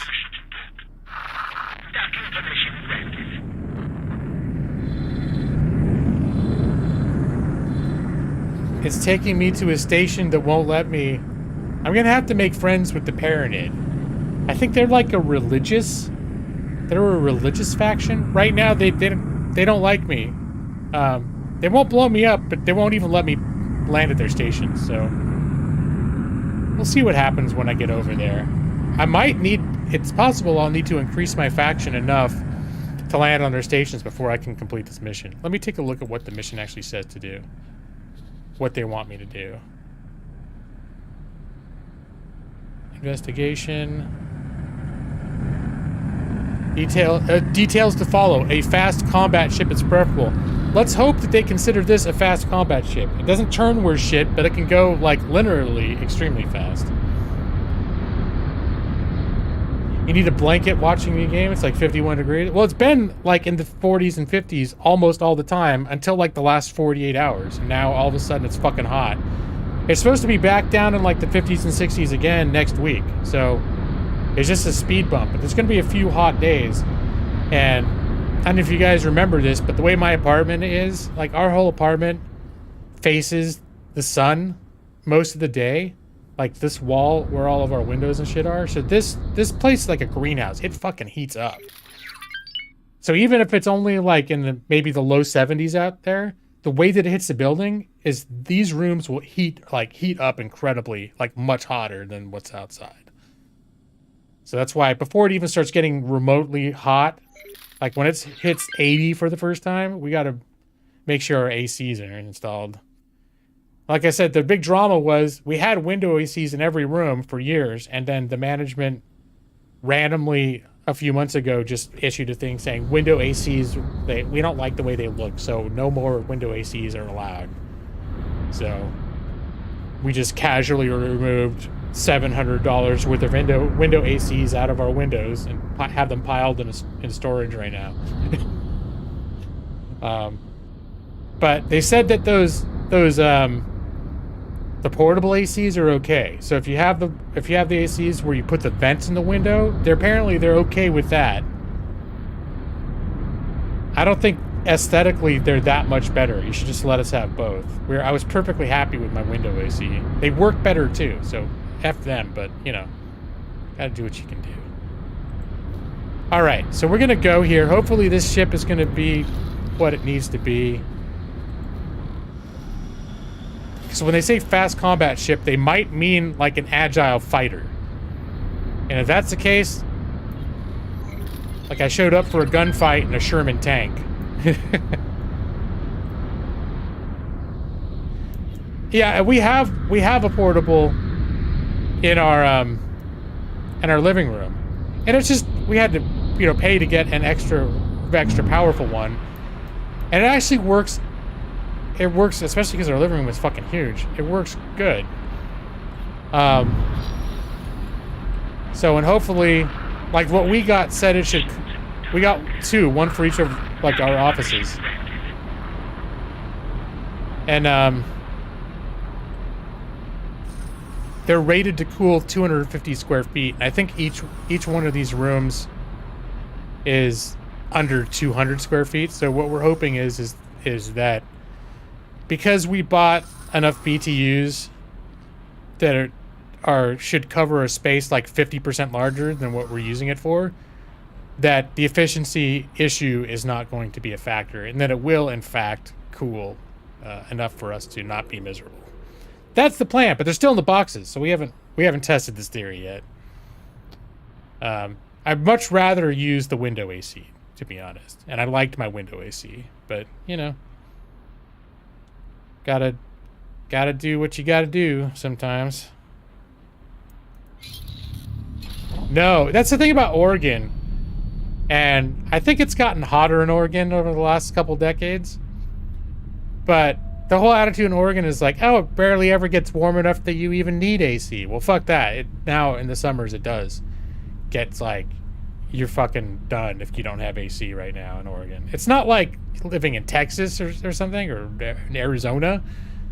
But it's hot. It gets hot. Like, not where it's, I'm gonna just turn a fan on. It's like, no. It gets fucking hot. And I know I was surprised when I lived in Oregon. You know, I moved here in the early 2000s, and no places. Now, there are, like, houses in certain places do have central AC. Some places do have central AC. But a lot of places don't. And it's considered kind of... Oh, shit. It's considered kind of normal for them not to have central stuff. Entering Grand Exchange 1.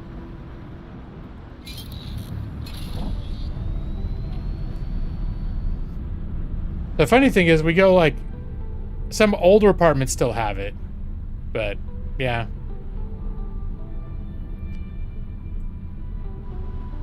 I haven't specifically noticed that. No, Maxie.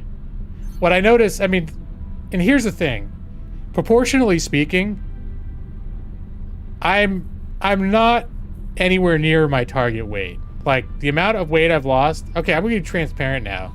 At my peak, I was in the low 280s, like 282, 283. At some point in the last 4 years, that's what I weighed in. Entering system. Nobelius Fortune. And at the point that I started this year, this diet and exercise, I'd already lost some weight. And I was down to, I was in the mid, like 270s. Like, I only lost a few pounds. I was in the 270s. And, like, mid 270s. And Entering system. at this point, when I weighed in this last week, I was 253. So I've definitely lost some weight, but proportionally speaking, I'm like, you know, 15 to 20% of the way to my ultimate goal. I'm not. The main thing that I've noticed a difference in is that I don't become winded or overheated. Like, my cardio is better, so I'm not. And so in that sense, I don't get heated as easily. Entering where system. activities cause me to, like, I'll start Retribution. sweating and feel like I'm exerting a lot.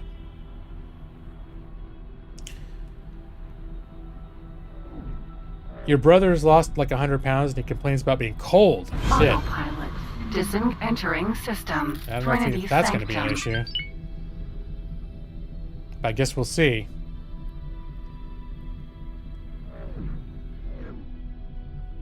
But yeah, so, and I've been,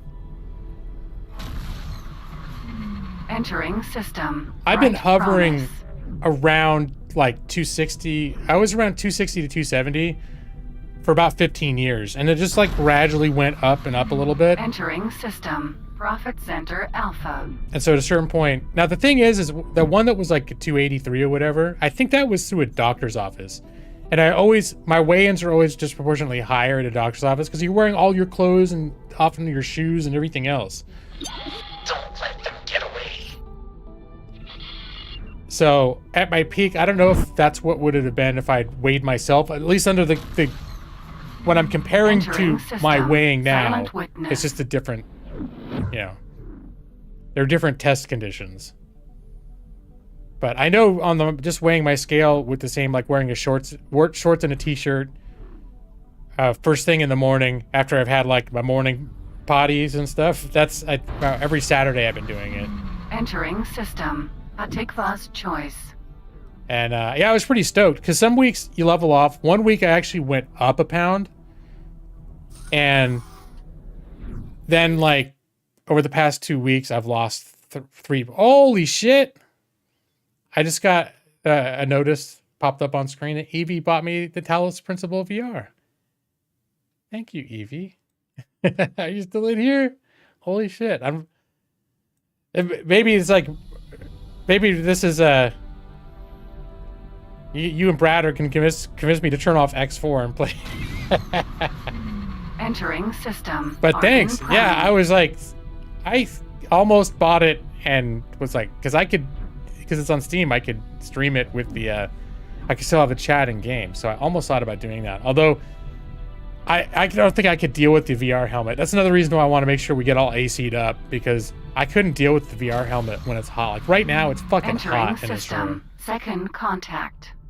So welcome back with Serial. Thank you. That was so cool. Thank you for the gift. Why is there an asteroid in the middle of the highway? That sucks. Autopilot. Entering system. True sight.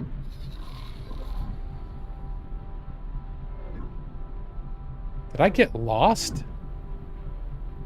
Oh, I think I lost track of what I was doing. I turned autopilot off, and it took me on...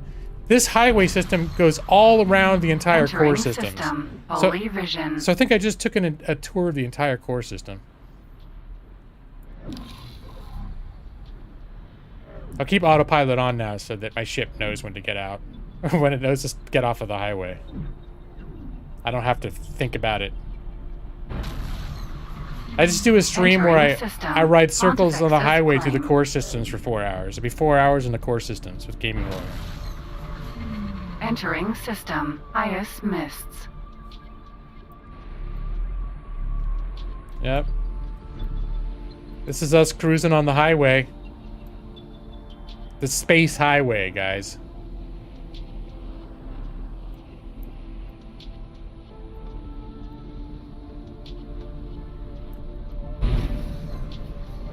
Entering system. Unholy retribution.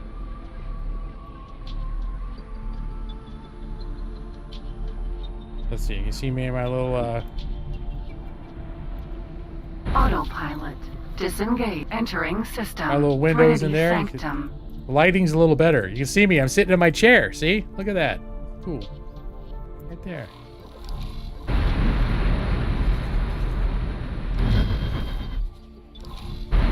All right, no, fuck you. Turn around. Entering system. Right promised.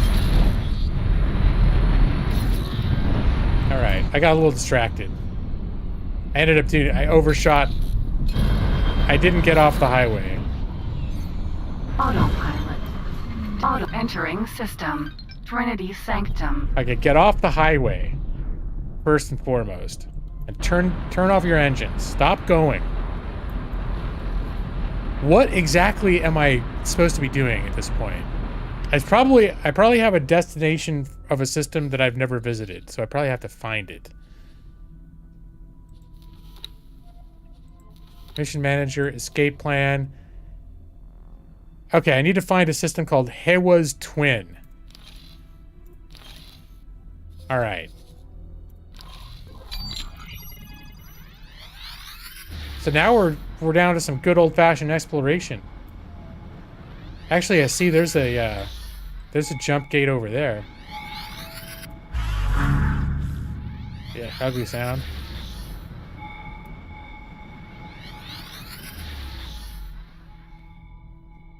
And there's some shit over there too, but that looks like wreckage over there. Station, unknown station. All right, you know, just for completion's sake, I'm just gonna, let's see. Autopilot. Engaged. I'm just gonna go over there to get it on my map since I'm on this ship that goes super fast. See what's over here. Fill in the old map. What the hell is that? Pelican. Vanguard. Unknown station. Is this a jump gate? No, I think that's a construction dock. A shipyard and an equipment dock. This is like a... Autopilot. Disengaged. This is like a shipyard that builds capital ships. Like, my ship is not a capital ship. It's considered like a combat vessel, but it's not that big.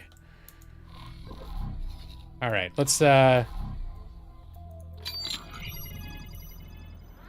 that we're on sort of the edge of their developed part of the system, let's just do a quick scan.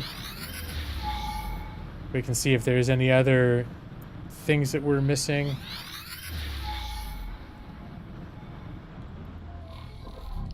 Nope, we'll fly over to this station. Autopilot engaged.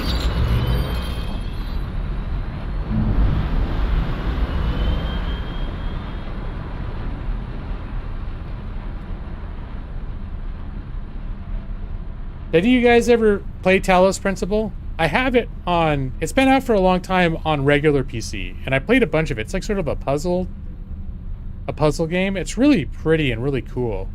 I'd never beaten it. I think it's always one of those where I get to points where, like, I'd have head scratchers and then I'd get a little frustrated. Autopilot disengaged. But it is a really cool game, and when I realized they had a dedicated VR version about it, I was like, oh, I bet it's really cool. And that seems to be the consensus of the people playing it, was like that it's a kind of a cool experience.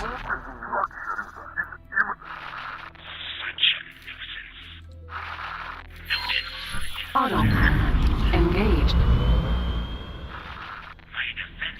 Brad's like, I should show you Talos Principle right now. Well, like I said, I can't. It's too warm for me to do the VR version of it, unless I install the AC. And I don't think I would want to show you the PC version of it, just the regular desktop version, because Autopilot disengaged. that'd be kind of dumb, since the whole point is I want to have a fresh experience. All right. All right, let's turn it off.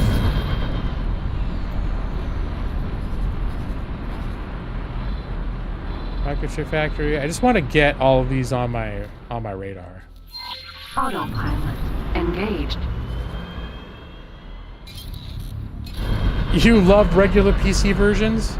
Autopilot disengaged. Autopilot engaged. Well, this is a regular PC version of a game. What do you think of this, Brad? Are you having a terrible time at this stream, Brad, because I'm playing this game? Were you excited all week? And then you saw, oh shit, X4. You still haven't played the Walking Dead mod in Project Zomboid? You think it sucks? I'm sorry, Brad. I'm really sorry that you feel that way. I would be much happier if you were like, fuck yeah, this is awesome. But disengage. But I'm not, you know.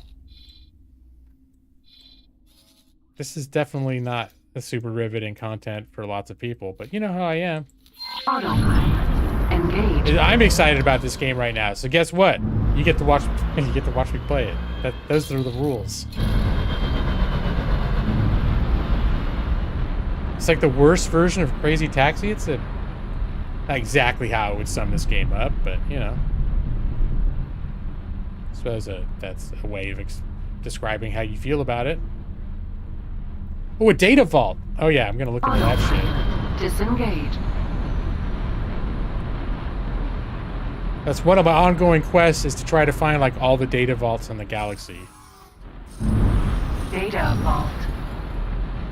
And now you get to see another aspect of the game, some of the riveting, solving the mystery of the data vault. The new features in ATS, like new delivery types and whatnot. I haven't taken a good look at American Truck Simulator in like 4 years, so.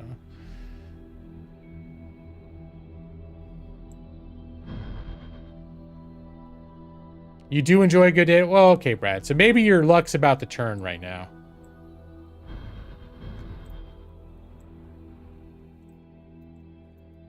All right.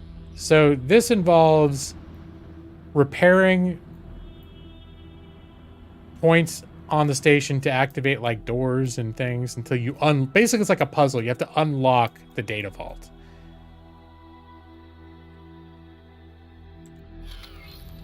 And you have to do that in a spacesuit. Katana.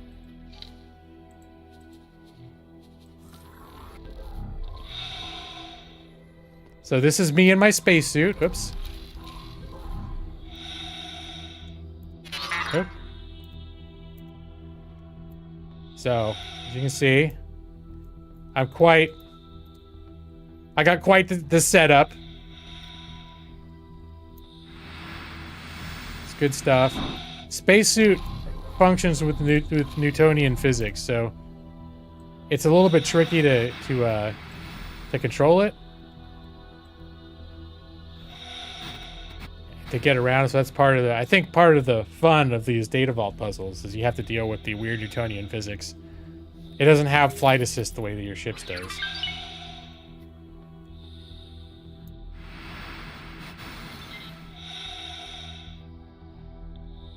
All right.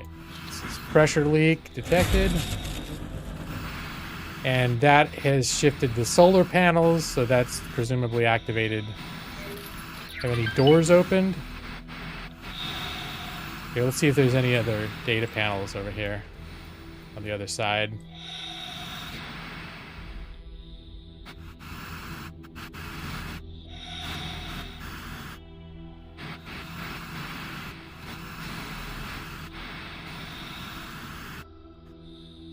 All right, I see something over here.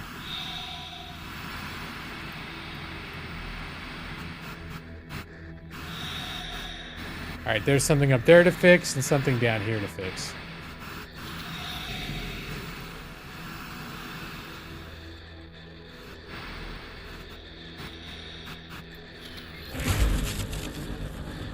All right, so that's changing those panels. And it looks like some of those doors up there are starting to open, so I'm gonna check those out as well.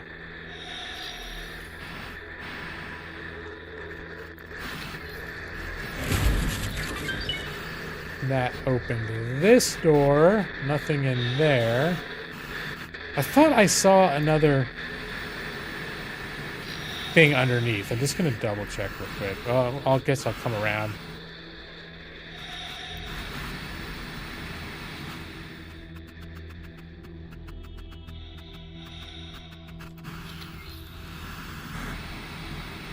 Stop.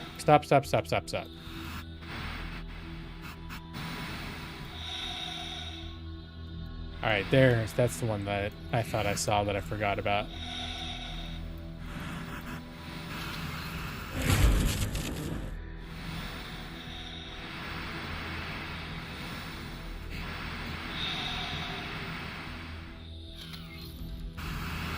All right, so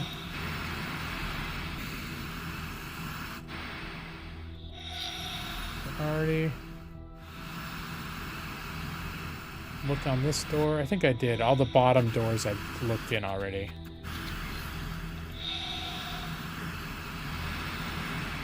Check the upper level. Okay, there's one, and this one that opened up for me to fix.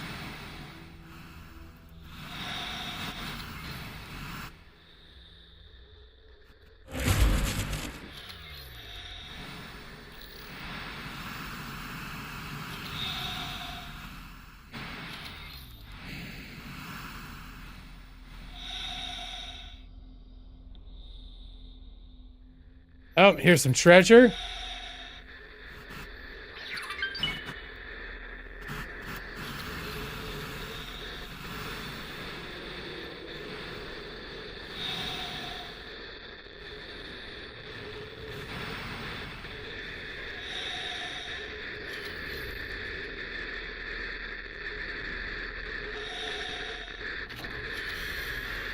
Oh, got a bunch of illegal shit in here. Let's back out and dump this shit off.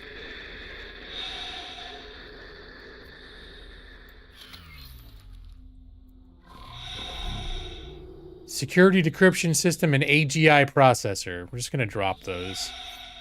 At least at this point in my career, it's not worth trying to smuggle that shit. I'm making much more money than either of those are working. Like, every 5 minutes, my miners are making more than that, so it's just not worth the risk. Oh, Weird West is on sale for $15.99? I'd say that game's definitely worth $15.99.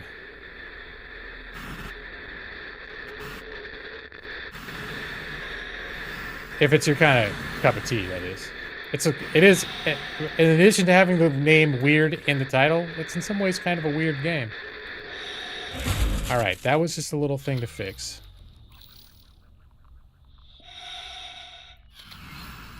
Let's see if there are anything else in these things before we leave. Sometimes there's like treasure boxes in multiple of these. And sometimes they don't all open up, but I am a little bit worried that not all the doors have opened. Makes me concerned that I might have missed something. You loved watching me play. Yeah, I was playing it on Game Pass. I may actually still even have it installed. Yeah, that was one of those games where I'm like... I got a little tired of the gameplay loop, but that happens with, I mean, the best games ever made. I have that problem. That's not anything negative about the game itself. But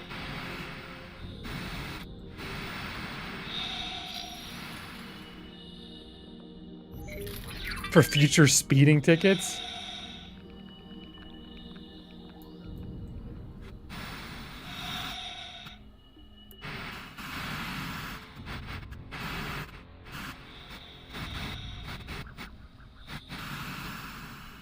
Gonna very quickly make sure there's nothing else for me to fix here that I missed.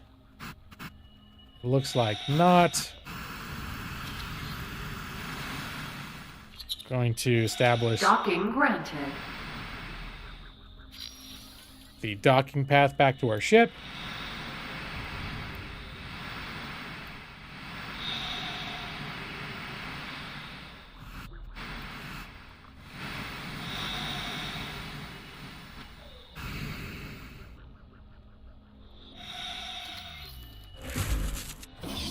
All right, now we're back on board. So what do you think of that data vault, Brad? Wasn't that exciting content? Look, I figured it out. Hello there. Hello, Captain.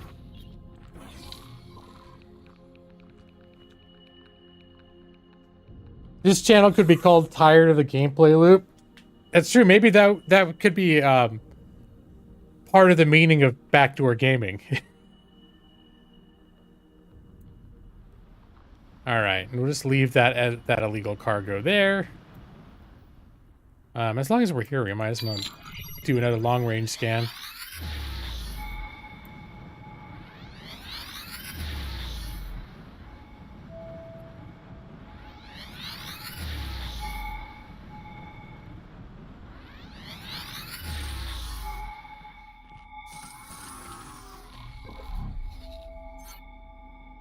Okay, so there is very clearly a jump gate right here. But before we leave the system, just for completionist's sake, I am going to... Autopilot engaged. I'm just going to scout out all these question marks so I can put them on the map, whatever they are. I think these are all some sort of stations. You think I did a tremendous job? Thank you, Brad. Appreciate that. You can see I've worked up a sweat doing it too. All that intense concentration and those Newtonian physics, man, I'll tell you. They really keep you on the edge of your seat. Autopilot disengaged. Autopilot engaged.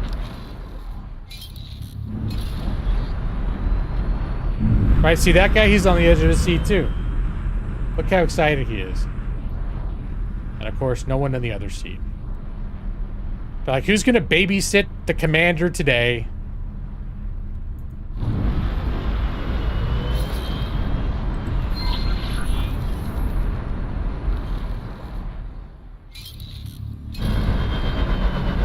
Oh wait, I should probably do a survey while I'm here. Disengaged.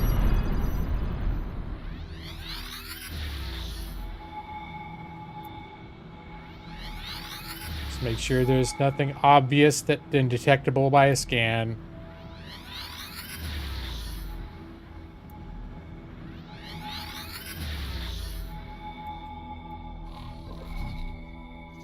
Oh, there's a station down there. Okay, I'll fly to that first. See, it's like, this is three-dimensional, so will I get close enough? I will see what happens if I get Autopilot as I'm going by. I might get close enough on my current vector to pick it up on the radar. Yes, okay, Hull Bar Factory.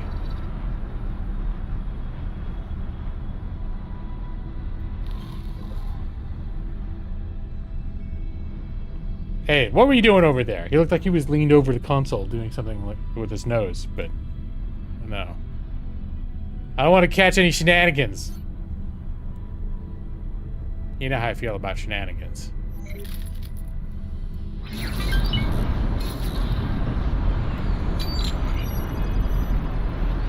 Okay, no, Autopilot stop that. disengaged. Stop. Stop moving. All right. Do a little survey.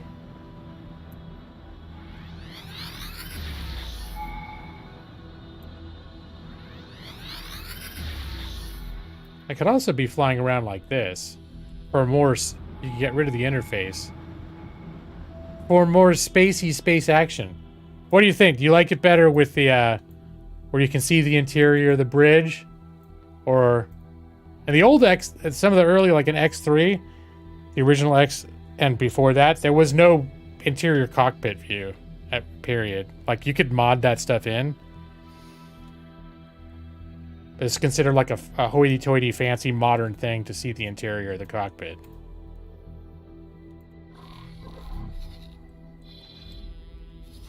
All right. And now we're gonna come to about here. Autopilot engaged.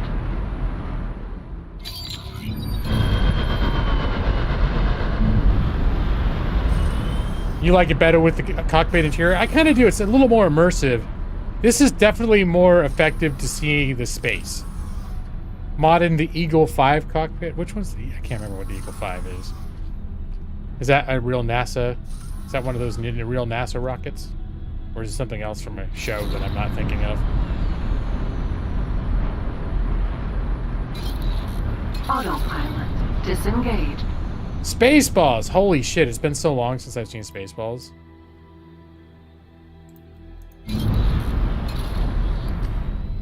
In one of the earlier games, they did have a really good capital ship bridge mod that was better than any of the Entering mods. system. EWAS twin. Better than any of the mods. Alright, slow down. Or the mod version of the... was better than any of the bridges that the developers ever made. Alright, so... I am at Hewa's twin.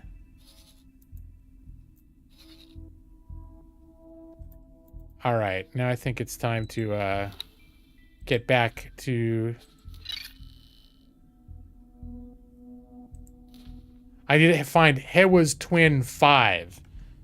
Which means, so this has different sectors within it. And this is Hewa's twin 1. I need to find one of the other hexes where 5 is. And hello, Jetfire! How you doing, man?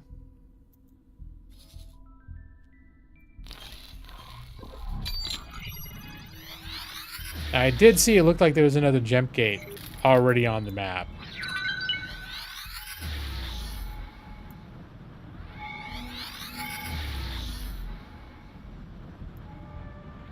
Right down there.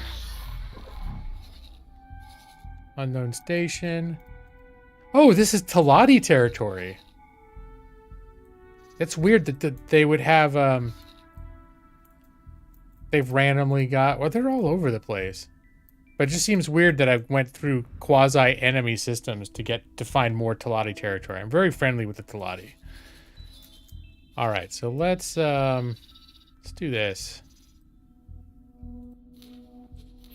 Autopilot engaged. Gonna fill in the old maparoo.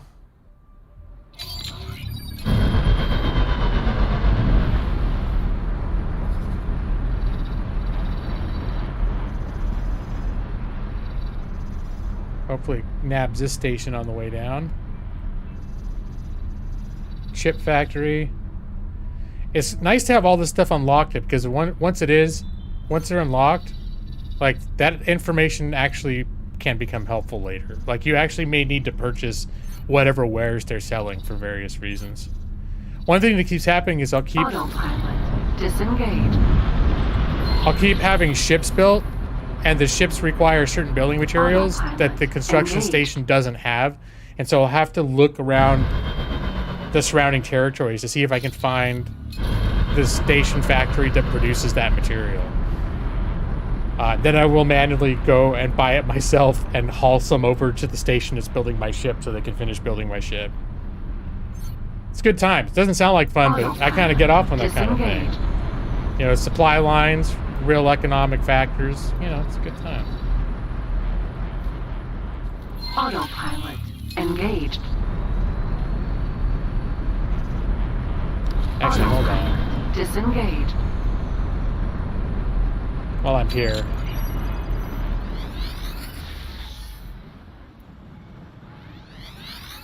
Damn, that's a pretty deep sale right now. I've got a lot of games on my wish list, but not a lot of games that I'm super like, oh shit, I'm gonna buy that as soon as it's on sale. They're just a lot of, at this point, most of the games on my wish list are games that I just don't want to forget about. And if there was a super great sale, I'd consider getting it. I don't see a ton of super great sales though. Normally what I'm seeing now is like, oh, it's $24.99 normally, but now you can get it for $19.99. It's like, well, it's not exactly the kind of gotta act now sale to make me jump out and buy everything. But there still are some really good sales that pop up for sure though. I'm always sort of keeping an eye out for those. What did I buy recently that was a good sale? MechWarrior 5, which I played on Game Pass. And I actually streamed it, I think, once a couple years ago. The Steam version was on sale for like $12 or $11 or something. I picked that up a couple weeks ago. And that was an example of one that I just know I'd be interested to play it and to have my own copy because it's got a pretty in-depth progression. Or it'd be worth owning it rather than playing it on like a borrowed service. But I knew I wasn't going to play it right away. It's unusual for me to buy a game that I'm not... At this point, normally the criteria is... If I don't think I'm going to be playing it right now, then I'm not going to buy it right now. Unless, asterisk, it's like a fantastic deal. That's like the X4. I slowly accumulated the... Autopilot disengaged. The expansions over the last couple of years, even though I wasn't playing it, because I knew I would come back to it eventually.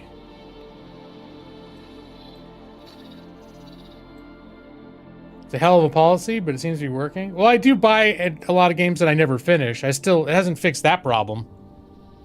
But it has kept me from buying games in the volumes that I would have or historically have in the past. Games that I never... Just to get thrown onto a list of games that I will never play. I've minimized that.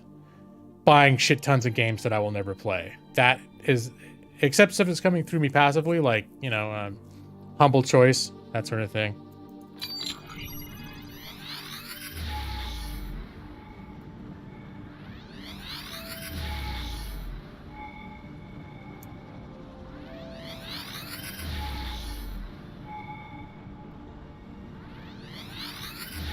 What did I just see over there? That...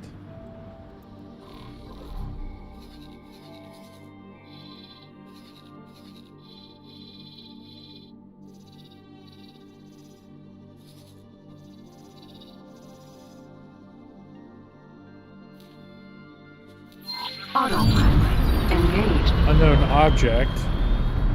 So that is another jump. Unknown object.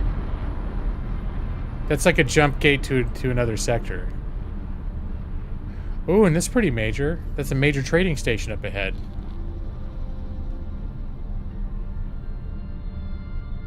Autopilot disengaged.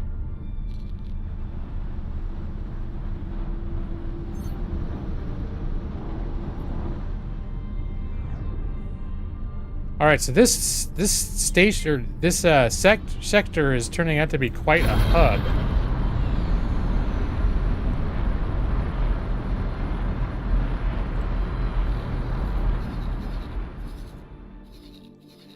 All right, so we got this thing that will shoot us over here.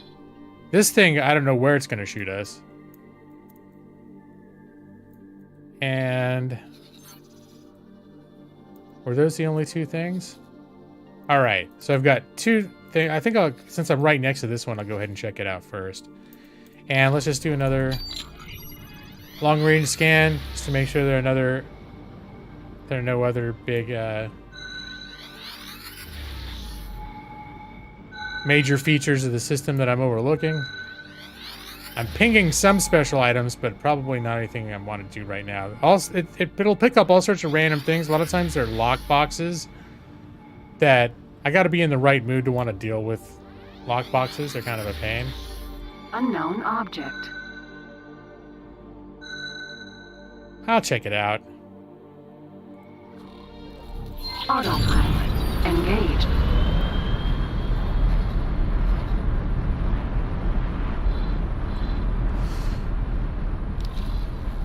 Is this another data vault? Holy shit. Hubby's getting a hell of a raise in August and September. Cool. It's always nice to have added income. Autopilot. Disengaged. Don't crash into it. Okay. Was this the other data vault? Okay. I think the other data vault was in a different sector. I was like, wow, 2 data vaults in the same sector. I've been jumping around a little bit. Since I do have an active quest to unlock data vaults, I have made it a policy that when I find data vaults, I will solve them as I come across them. Before, I'd kind of be like, oh, data vault. All right. I'll deal with that, when I feel like it at a later time. Now it's like, oh, no, data vault. All right. I have an active quest to complete data vaults, so I'm going to do that. All right. I see 3. 1, 2, 3 right there.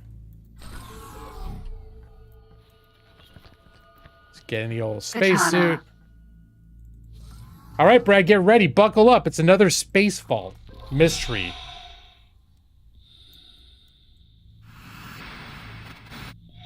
See, I have a feeling Brad was pretty bored with this game until he saw the riveting space vault gameplay.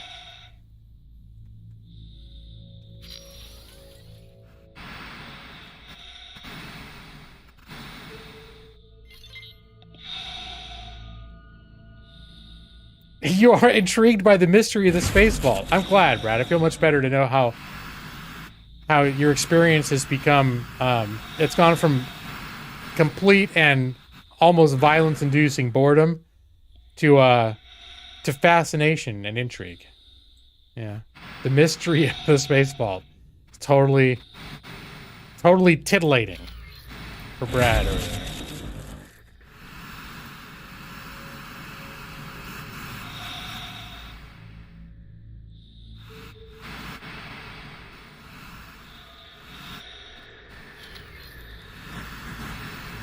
Alright. Oh, there's another thing to fix. Alright, so we're gonna grab this guy.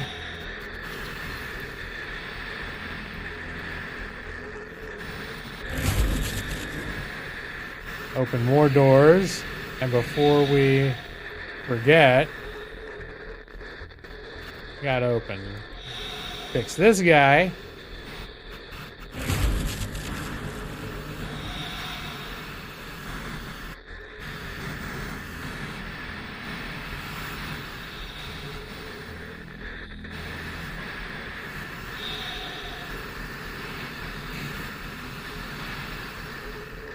There's not enough jump scares. Yeah, it's true. I don't know that I've had one jump scare in this game. Unless it's like showing up in a system and finding myself surrounded by enemies. Occasionally that feels a little bit like a jump scare. Alright, let's be methodical about this. We're going to check all the doors that opened up on the bottom first.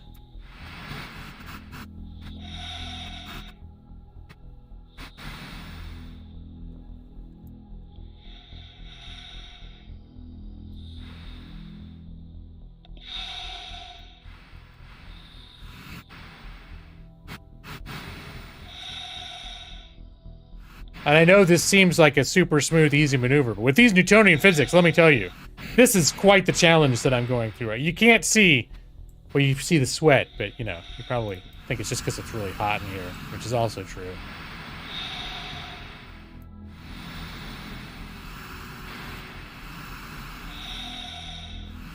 But yeah, these Newtonian physics, let me tell you, they spice everything up. Like, you don't even know. Oh, look at this. All right, opened up another door.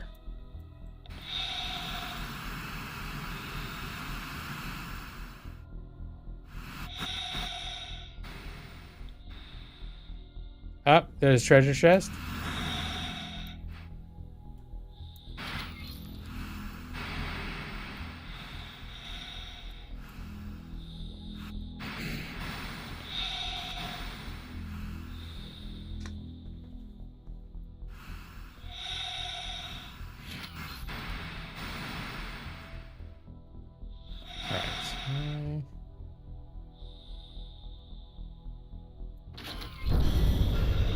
Alright, some good stuff, and oh, a flux capacitor. Holy shit, I've been wanting, okay, flux capacitor.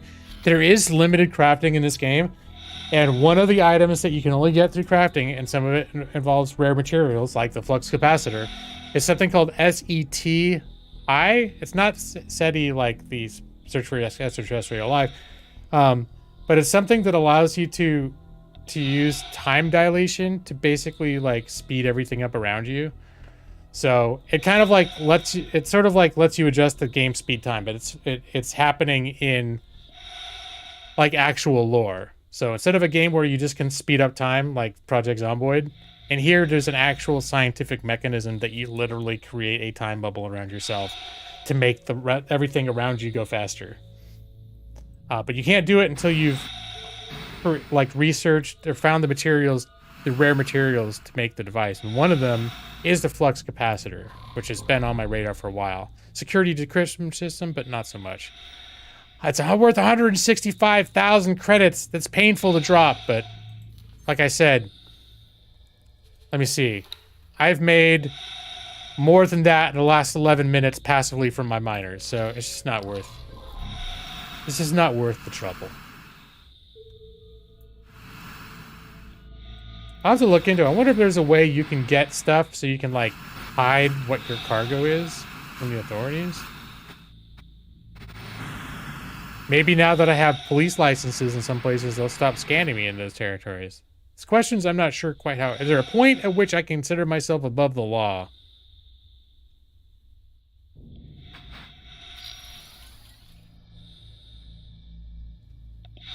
It is passive income, Brad, though. It is literally passive income.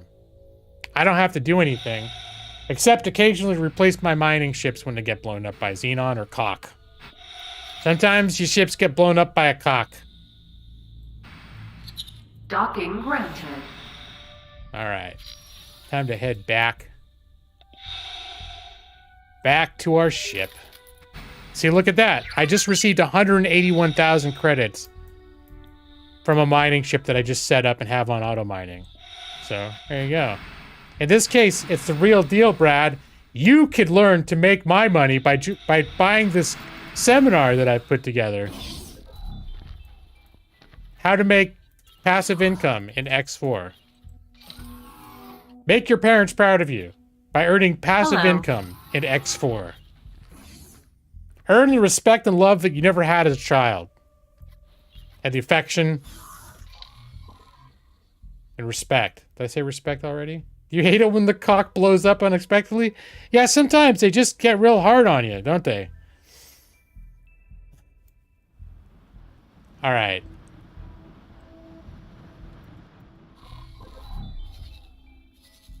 All right, now that we're here, we'll do one more long-range scan.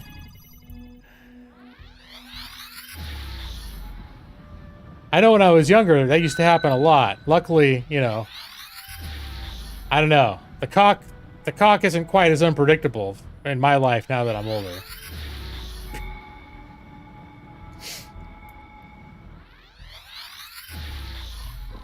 All right. So let's come back to this thing.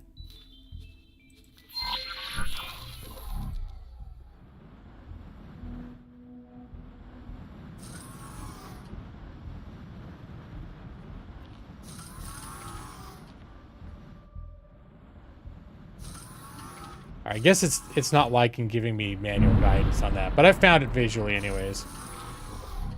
Here, let's kill the that guidance. We're just gonna do it the old-fashioned way, using our joysticks and our steering wheels. That's the best way to fight the cock. Just grab that joystick. Whoops. Okay, slow down. Slow down. You gotta learn to pace yourself, not blow your load all at once when you're dealing with the cock. Sometimes you gotta slow down a little bit.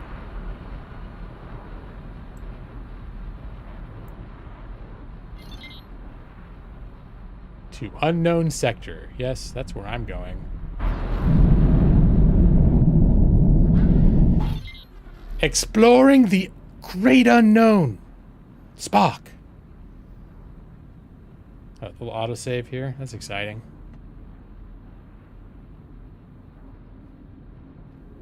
So, Entering EWAS Twin. I think 2. I've finally proven Brad wrong about this game. He just didn't see me playing it, doing all these exciting things when I played it before. I think I'm doing all the really exciting stuff. Exploration, data vaults, quests. You feel different now, Brad? After experiencing what I've seen here? And then all this discussion about cocks blowing up. Don't be too erratic or you might set the cock off. Well, it's true. The cock can be unpredictable. Sometimes the cock has got telepathic powers. So sometimes you can calm the cock down by thinking about baseball or mathematics. If it were all data vaults, that would be one thing. Okay. Maybe that's what I could do if I'm playing this next week, is I could just, I could leave nav beacons instead of doing the data vaults. I could leave nav beacons at all the data vaults that I discover so that next Thursday I can have an entire stream of all the data vault locations tagged that I can then do an entire stream of all data vaults. How'd you feel about that, Brad?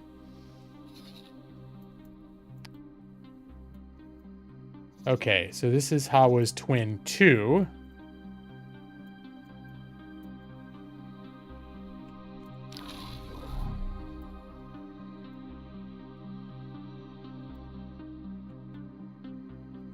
First, let's just see if there's any, visually, if I can just spot any obvious jump gates. I do see a jump gate way the fuck over there.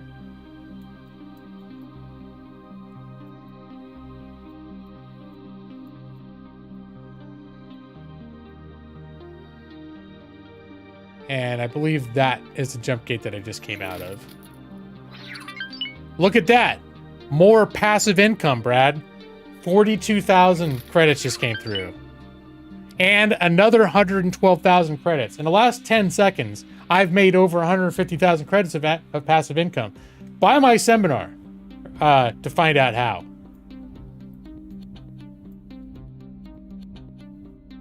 All right, where was that station that I saw? Okay.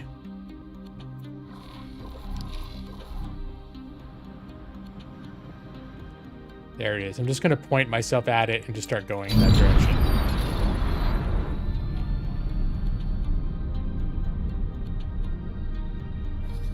Why do the Paranids have a laser tower here?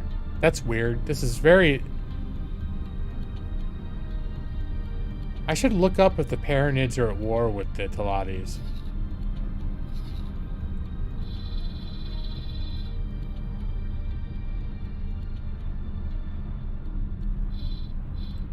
Okay, let's stop for a minute. I'm gonna do another long-range scan. Requesting immediate backup. I think they're requesting immediate backup, but it's between another faction that's not hostile to me. So you'll excuse me if I don't get involved.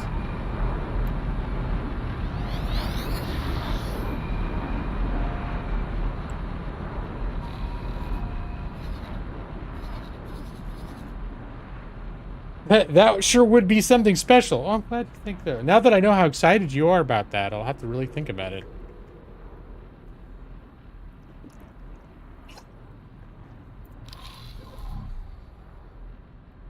All right, I think we're just gonna go straight for this. In the interest of completing the mission, I'm not going to survey every object in every sector. Sometimes you just gotta go for the big picture of seeing how the sectors connect. Gotta map out how the sectors connect before you map out every single thing in it. It's so fucking hot in here right now. Wow. Entering system. Company regard. Alright, I definitely see a jump gate over there to the right.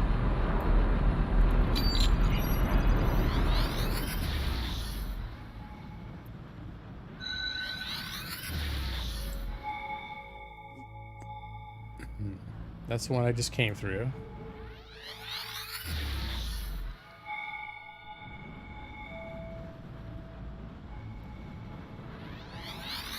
Oh no, Evie's cold.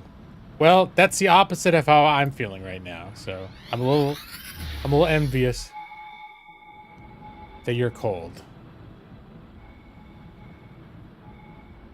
Okay. Let's see. We are here. I think this is. Autopilot. Engage. I think this is the where the jump gate is. Yep, that looks like that's right there. But see, can't you just put on an extra blanket or something and then you won't be cold anymore? I much prefer to be cold than warm, provided that I have the means to make myself warm. Now, if I have to just suffer with experiencing being cold or being warm, I'd rather be a little warm than a little cold. Truth be told. Autopilot. Disengaged.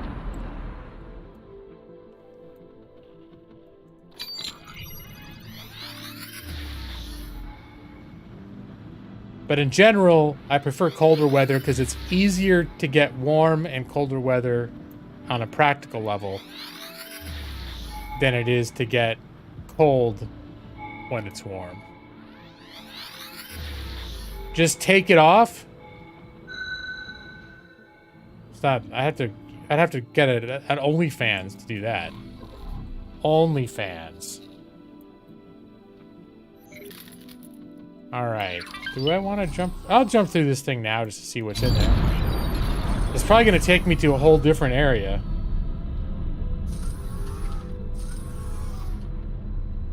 You do if you take a while to warm up? All right. Entering system. Turquoise Sea. Turquoise Sea. Wow, that sounds nice. This looks like... Oh, no. I was going to say it's undeveloped, but I do see now some stations and shit in the distance. Definitely some stations. But Turquoise Sea is a whole different place. So just to confirm... Where the hell have I ended up? Alright, let's just... Here, let's do it this way. Turquoise Sea. Company regard. Oh, I completely jumped the goat here. I completely left the sector where I needed to be.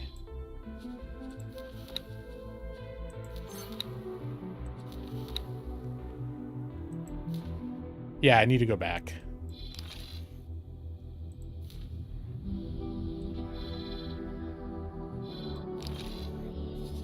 All right, I think I need to go back to this jump gate.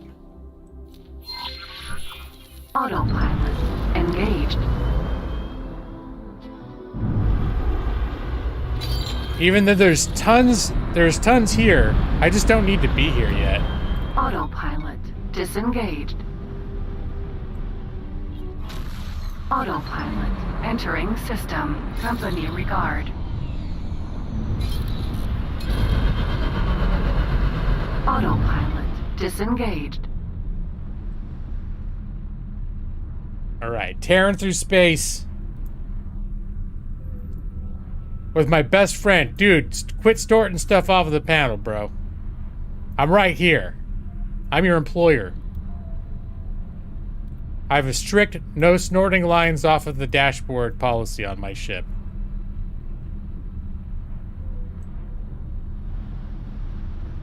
Jump gate. EWAS twin.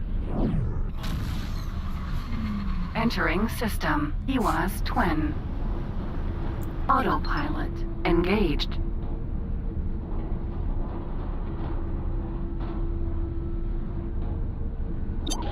Uh-oh, what's that? S. That's a xenon mining ship. I kind of don't give a shit.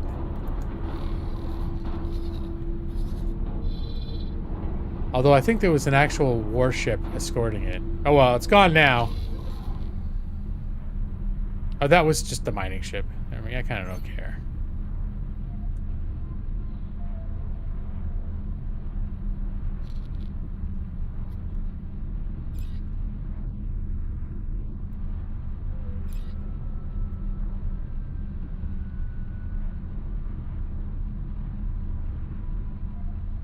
I've got a fan on right now. It's not helping at all. Although, when I was setting up the stream, it was still hot outside, so I didn't open the windows. At this point, it's probably cooler outside. Pretty sure I already looked at that data. EWAS twin 1.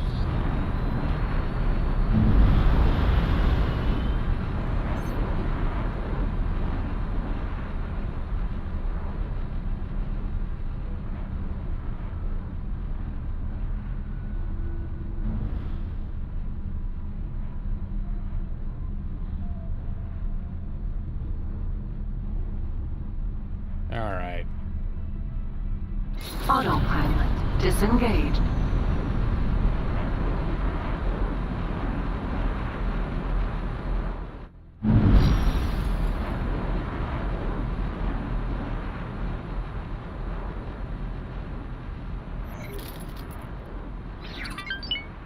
Hey, look, more passive income. All right, I think I'm gonna do a quick save. It does autosaves occasionally, but I don't know when I actually get to the sector where the mission is. I don't know what might happen when I show up there. Like, didn't you read the thing that said fast combat ship? I'm like, well, this is the fast. We're like, yeah, but we meant like fast in combat.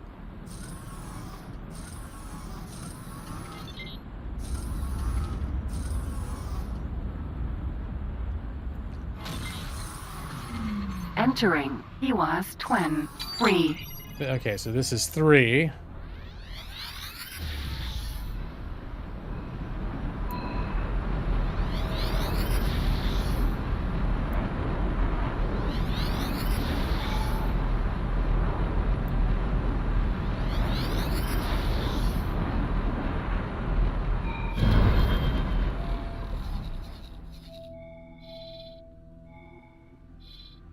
Oh wow, this is turning out to be like a large multi-hexagon sector.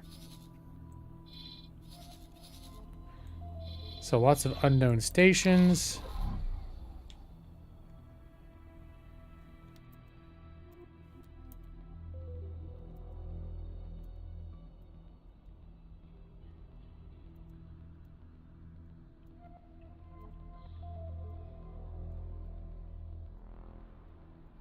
Trying to see if I can spot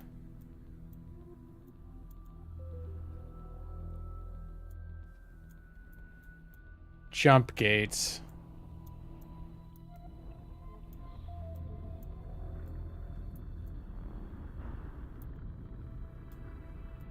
I'm not seeing obvious jump gates.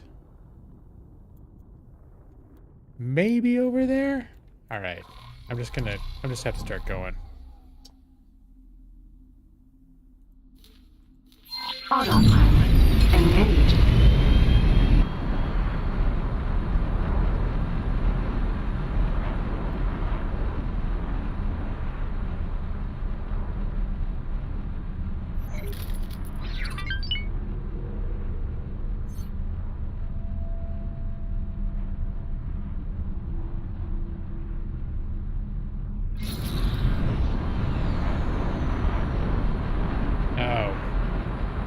Stop it. Autopilot disengaged.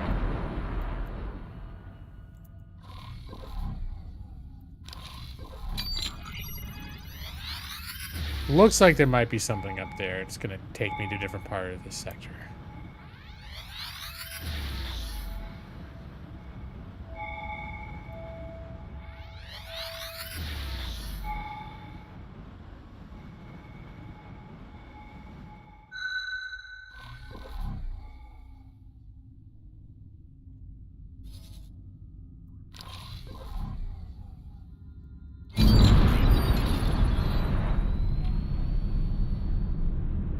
Oh yeah, definitely right there. I'm pointing right at it. How that works.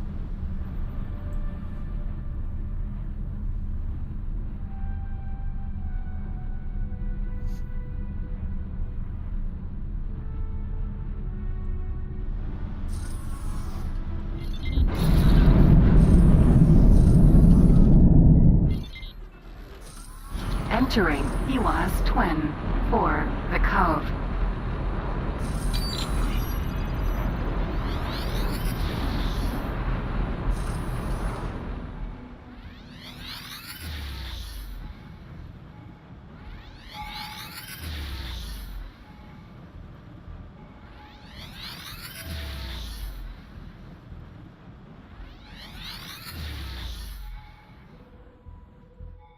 Alright, so I'm looking like I'm seeing a... Maybe is a jump gate over there? So we've gone to 3 to 4. I'm feeling really good about this maybe evolving into getting me to number 5 now. What comes after 4? 5. That looks like I might be pointed at a thing that's gonna take me to another part of the sector.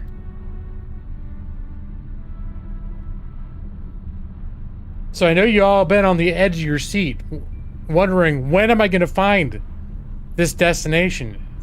And what, pray tell, will happen once I get there? Well, I think we're about to find out. Oh, wait, never mind. I don't think that's a jump gate.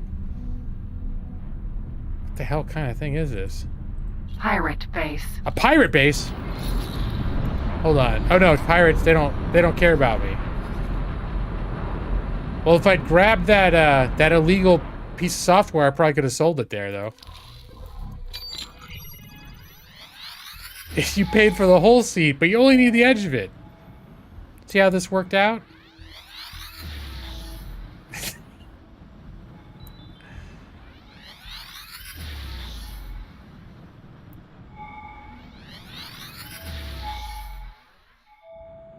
And the pirate base has plenty of accommodations for capital ships, too.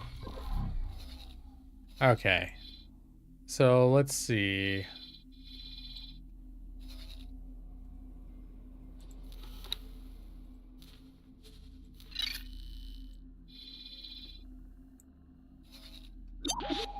Oh, what's that?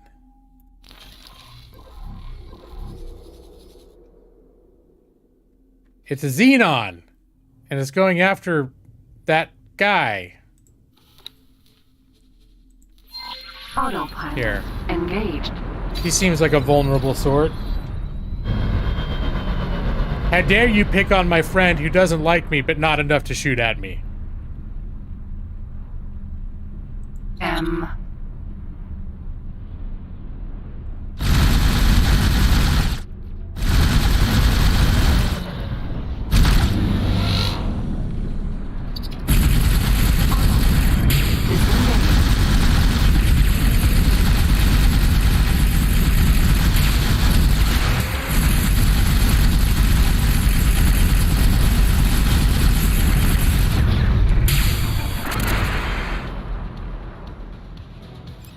Nice. Alright, let's Now remember that I did that for you. Oh shit, with the faction who doesn't like me, but not enough to shoot me. Alright, hold on. Now that I'm in a station, I got a pirate base nearby. Wait, did I pick up the illegal good? Oh, maybe it wasn't illegal. I was like, finally, I'm going to get some illegal goods while I'm in a sector with a pirate's base.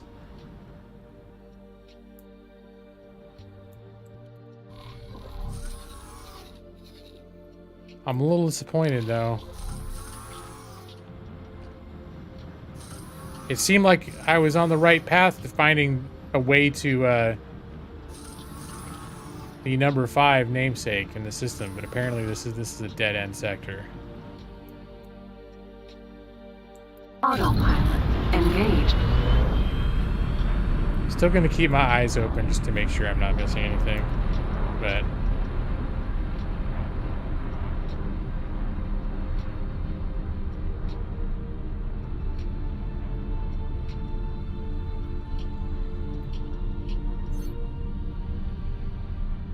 I'm seeing what looks like stuff down there, but I think that's part of the planet.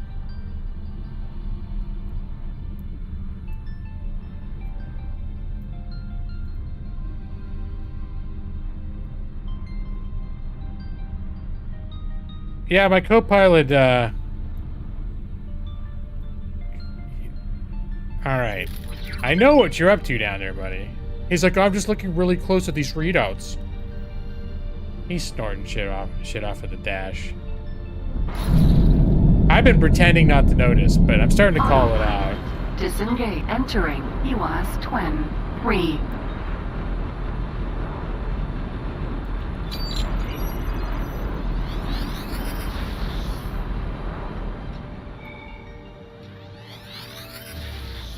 All right. I think that what we're looking for is somewhere in this sector.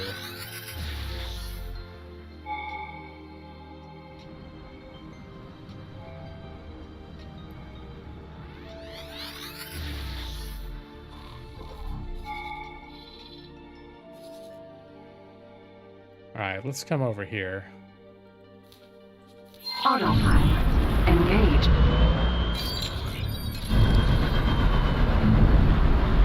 There's stuff over here.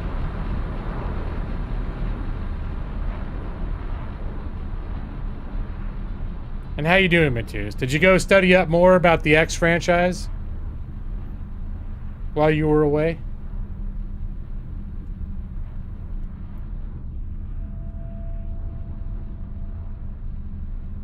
I don't know if you're here, but we had a great discussion about the cock, which is, of course, Autopilot disengaged. one of the key enemy factions.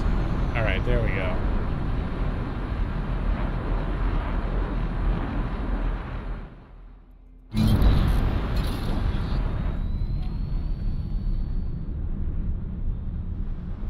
Oh man, my butt's sore from sitting. Accelerator unknown sector. All right, here we go. Hopefully this is where we're supposed to be. Entering EWAS Twin 5. Yeah! I must admit, I am beginning to feel a bit tense. I do hope this goes to plan. I have further refined the plan. Please take a look. I have no idea what the plan was. He just said to show up, that I'll get more information once I get here. All right, maybe that means he updated my mission.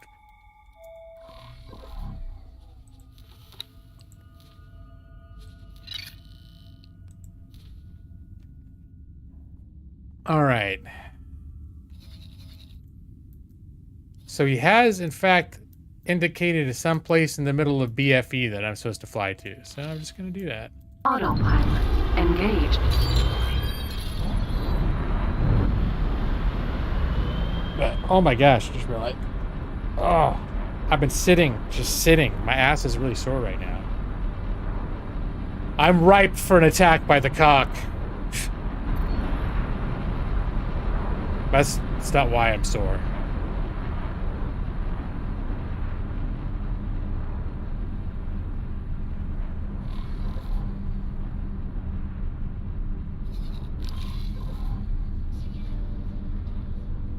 All right, the moment of truth. Finally gonna figure out what the hell I came all this way for.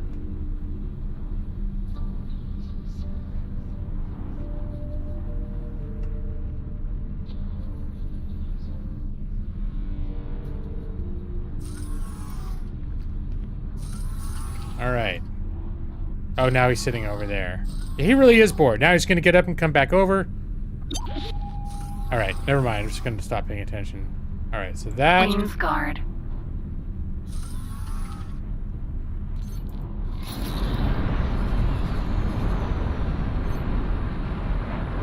Start the capturing tutorial? I have further refined the plan. Please take a look. All right, you son of a bitch. Okay, capturing tutorial. Capturing ships.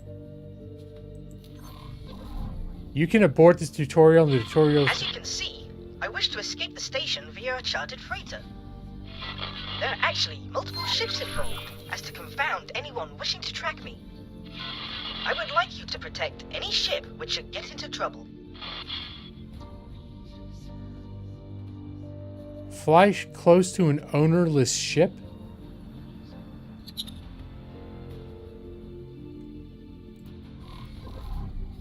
I don't know if this is playing out the way that they expect it will.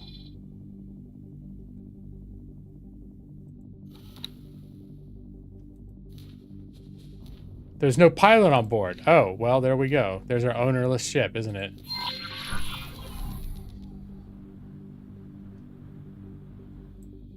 Gorgon. Vanguard. All right.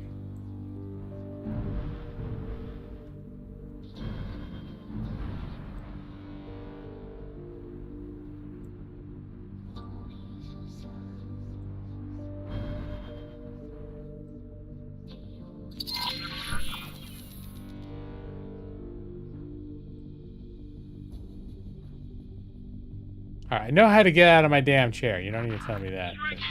Please wait for the ship to conclude its business. It will launch shortly. All right, fuck that.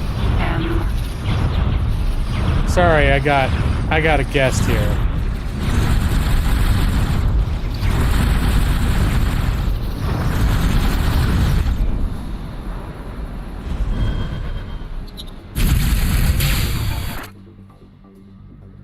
All right. Not playing this game. Come back for another strafe, bro. I'm pointing at you now. Time to wipe you out.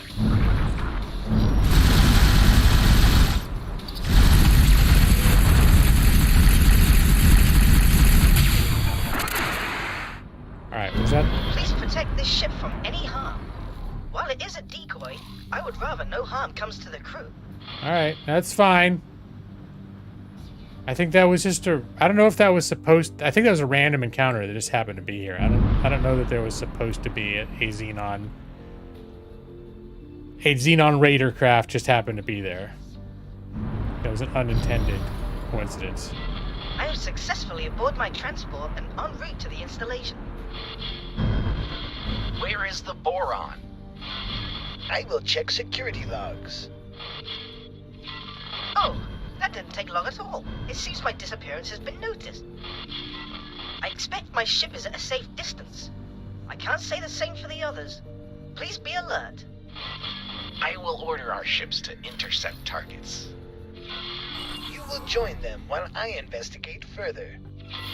Yes, brother. Katana. I don't know what the hell is happening with that. The story part of the mission? Enter the spacesuit. Yes. Wait, hold on. The spacesuit? Yes. Yes. Confirm. Gorgon. Vanguard. Docking not. I've successfully docked. I will begin my work. My, this structure is far more impressive in person than I expected.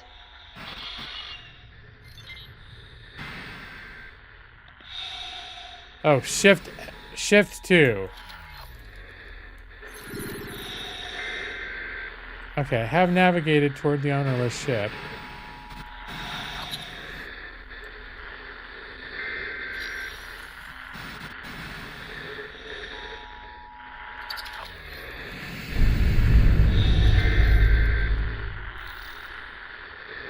All right.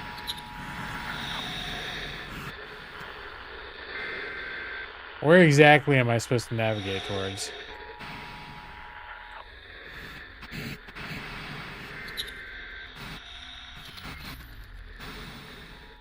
Docking not possible.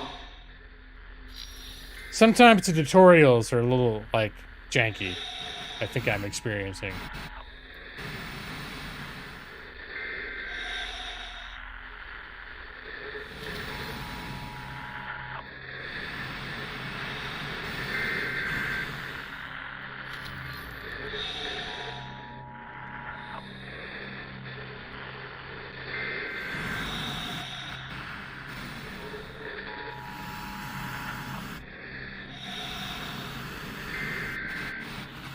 There's the door. Can I just go in through the door?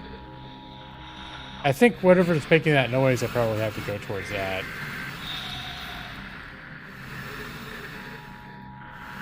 I can tell that's the door right there. Come on, guys. Just let me go in the door.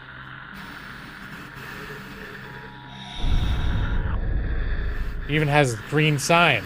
Like it's welcoming me. Alright, son of a bitch. No, that's not...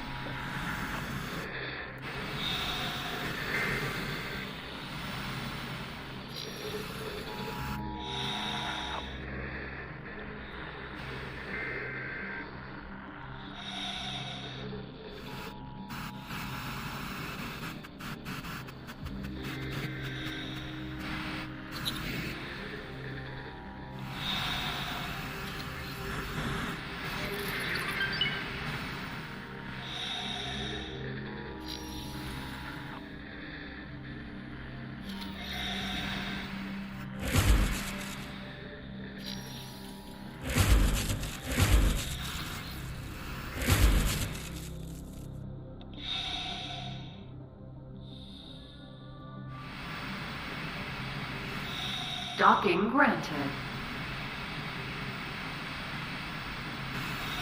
Oh, wait, is it gonna let me dock now?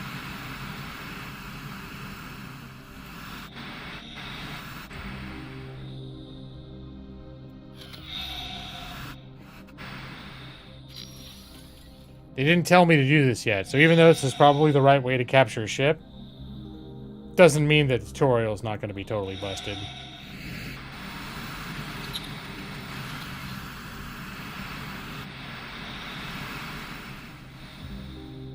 Like, wait, we didn't tell you to capture it yet. We just told you to navigate carefully. Yeah, but then you didn't trigger the next step in the tutorial.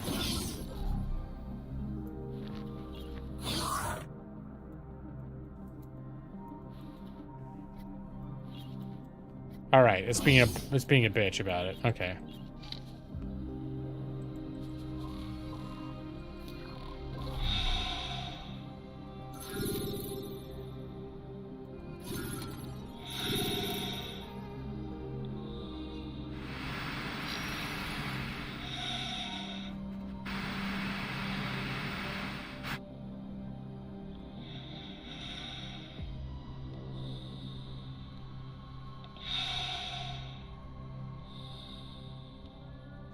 Alright, I think maybe it's, find a signal near the entrance. Look directly towards the source of the signal. Signal. Make sure scan mode is active. Okay. Will I close the signal and overwrite the ship's security? Okay, so I think I did all that shit.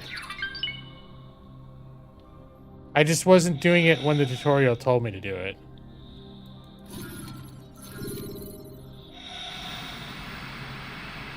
Because that was that thing that I shot my repair beacon at.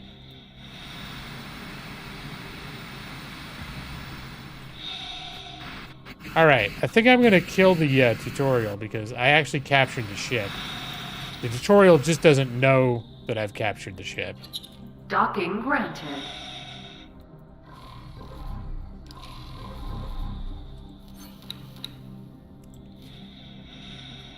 Here, abort mission.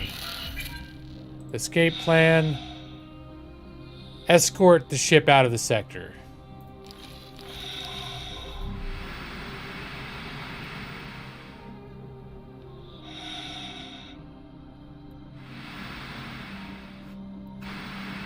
All right.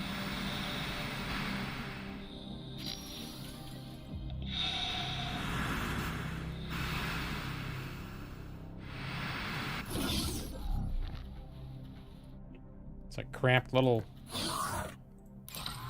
Oh, great visibility, though.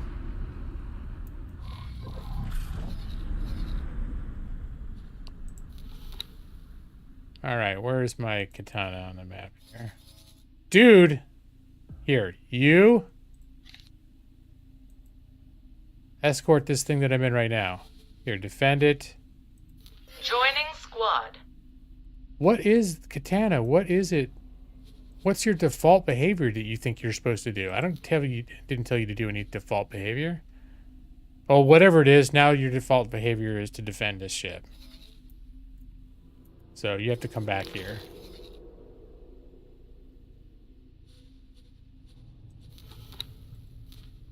Okay, escort ship out of sector.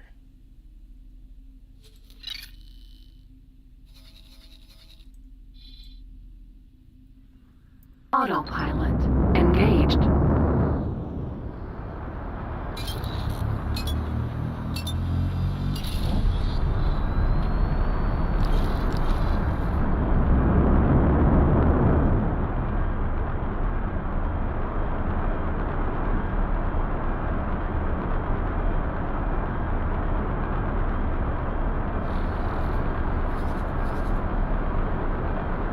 I guess now we're supposed to escort another ship out of the sector. It looks like that's where the mission navigation is taking me to. Prometheus. The Prometheus. Cool.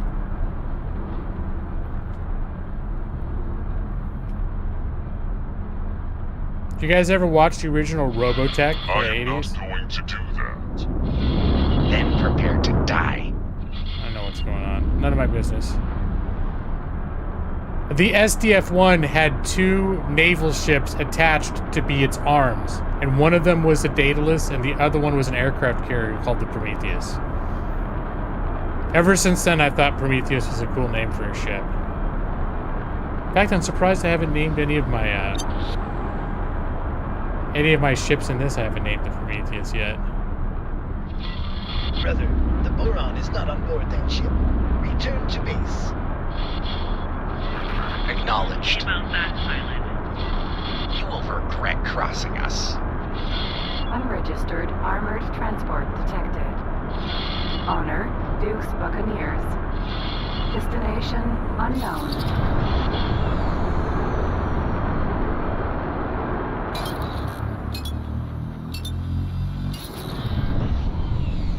Am I out to steal fire? I don't think so. Autopilot disengaged. Although, right at the moment... Match speed. Can I just follow the damn thing? Autopilot engaged.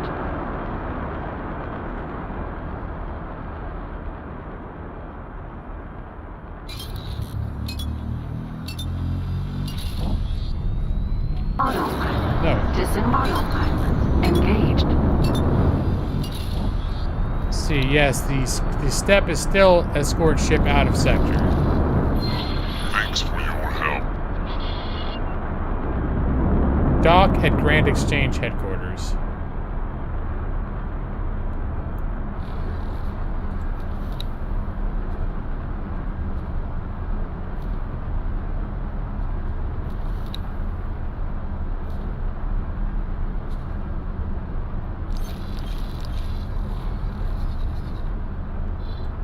Oh, it's quite a little journey, but I think I've got to take both of these ships there, so. Both my main ship and this ship that I just captured. Entering EWAS Twin 3. Autopilot engaged. Just want to confirm I've still got my my other ship is still following me, right? Yes. Okay. My Katana, the ship that I actually want to be flying.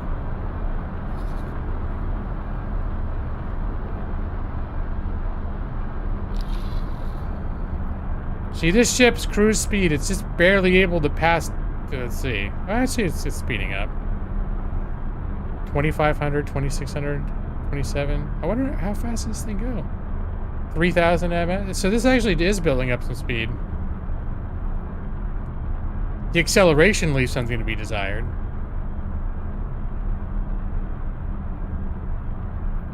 Wow. Alright.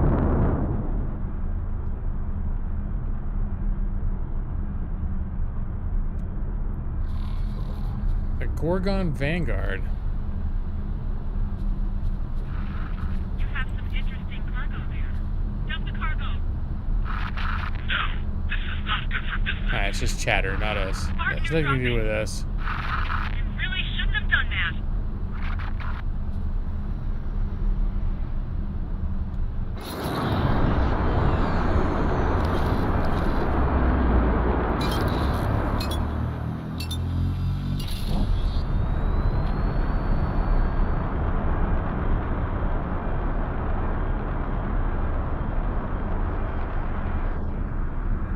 Yeah, I like this. This cockpit's got Entering. some. Well, except the side, there's some big old blind spots over there. But the default view, just looking straight ahead, it's got pretty good visibility. I like that.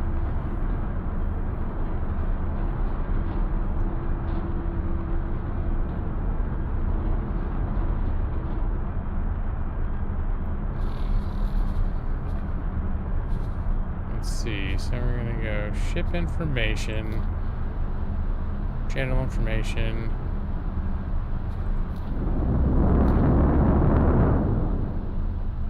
Ship overview.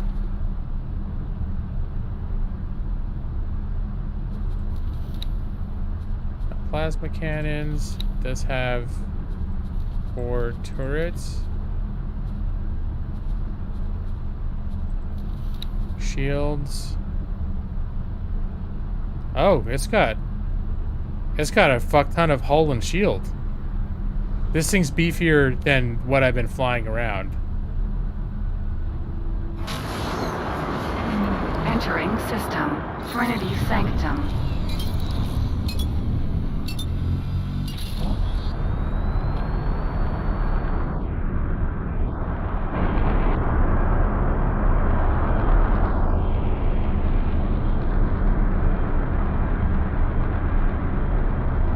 There's me in my little cockpit here. I do find it a little, I find it a little like a lost opportunity that you can see how fucking huge the ship is. And the cockpit is the size of a broom closet. I mean, could they do something about that?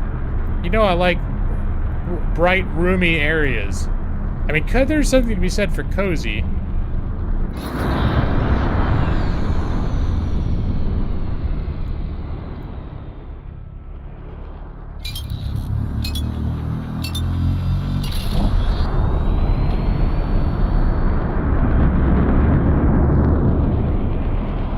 I think having a tight compartment makes us more vulnerable to the cock.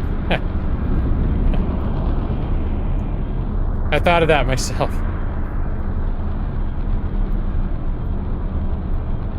You can probably see the wheels grinding in my head as I thought of it too. It dawned on me slowly. It's like, wait, tight compartment. I know I can do something with this.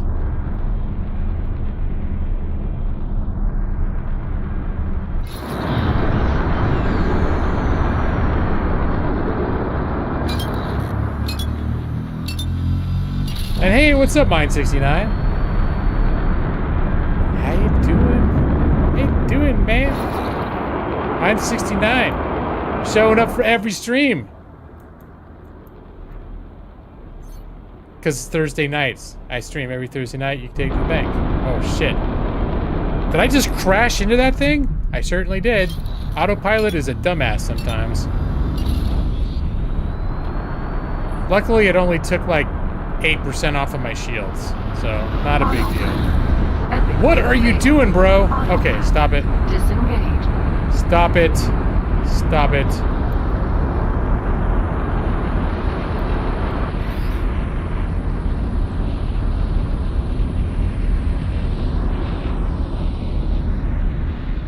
What, did I crash into another ship? What the hell happened? You forgot how funny I was. Sometimes. Now, when I was talking about being vulnerable to the cock, this is going back to a long-term discussion in this particular science fiction universe. one of the most vicious enemy factions is a swarming alien presence known as the Cock, and it is CHA''AK is their name. But we all find ways to discuss the Cock, vulnerabilities to the Cock. So that's why I was talking about I'm in such a tight compartment here, and I'm going to be very vulnerable to attack by the Cock. Autopilot engaged.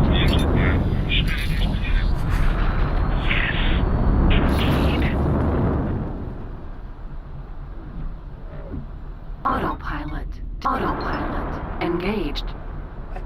Are you talking about getting it? No, this is part of the sci-fi lore. Ali! It is, it's the Cock. Yeah, there it is. Nick's. Entering system. Unholy retribution. The second one is Chalk. No, it's the Cock. KHA''AK. It's a very vicious enemy that you need to watch out for in this game. It's been around, this is X4, it's been around since X3 and various iterations.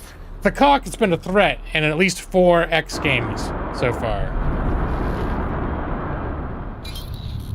Now, according to the lore now, after the big defeat of the Cock in X3, the Cock is much less of a threat now, but the Cock still has presence. The Cock still has a hostile presence. So, well, I'm not sure, mine.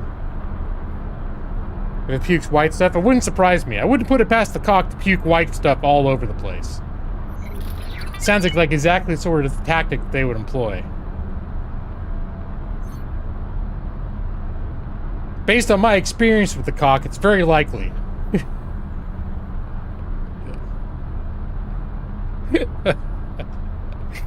We're children.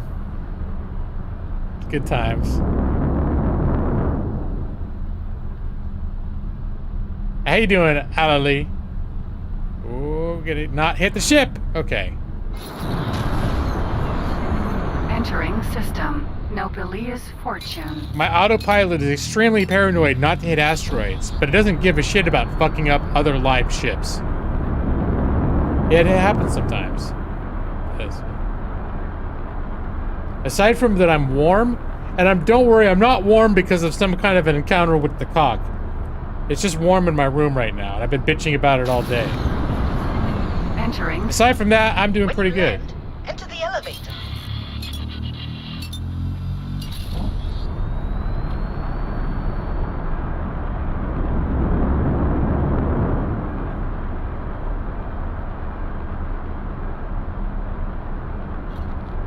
Alright, the Grand Exchange is actually my station, but it's a station they give you as part of the main storyline. I don't know if it's like an actual station that you can use to build your faction. I'm really not sure. I think it acts more as of a tutorial on how to interact with your own station. But this is technically my station that we're approaching now. I just don't use it for anything yet, because I haven't been able to build anything on it. That's right, the Cock do make for poor bedfellows. You can't trust them not to stick you in the back. That's right. There's nothing worse than getting poked unexpectedly by the Cock. We're talking about the spacefaring alien presence. And by poke, I mean employ weapons of war. These are all parts of the galactic vernacular. You don't want to get poked by the Cock. That's all I'm saying. Autopilot disengaged. Alright, got a little bit over aggressive there with the acceleration.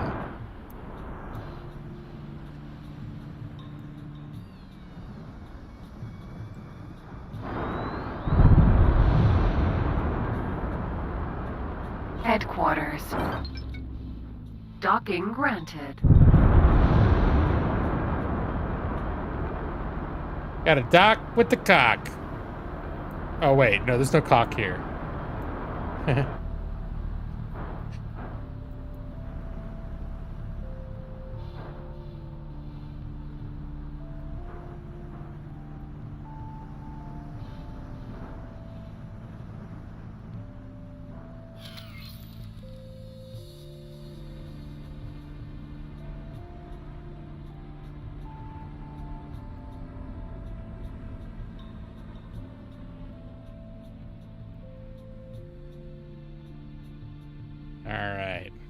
Let's get it in there.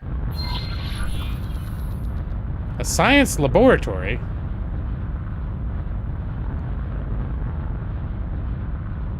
Alright. Successfully docked. And let's get some of this shit sorted out.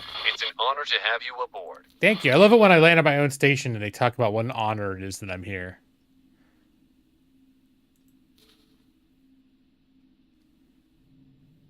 Alright. Can we disband Fleet 8?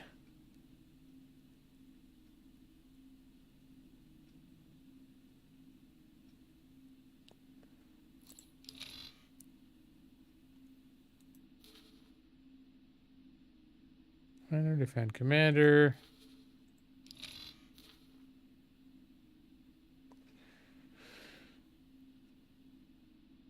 We remove assignment. Will that get him out of? Okay, there we go. Right now, we just want the katana to also dock because when we leave here, we're going to be leaving on the katana, I believe. We're not just going to have it follow us around. Let's dock and wait. So the katana will also now dock at the station so that when I'm done at the science lab, I can... Gorgon. Vanguard. I can fly the ship that I want to fly instead of this thing that I had to pick up. Docking permission granted. Was my other ship landing where I can see it? I like it when I see my other ships land next to me, but it's probably landing in another... There's a few other mediums. This is a medium landing bay.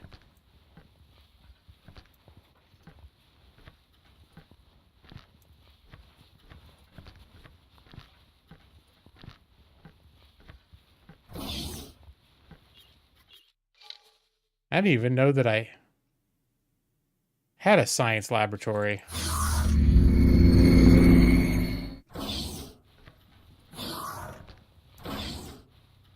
Oh my. Aha! At last, we meet face to face. We have an octopus monster. This installation is equipped for habitation of all races, and this room seems to be some sort of research area. I expect I could spend years poring over the data contained in these systems. Hello there! I don't know. Can you help me with something?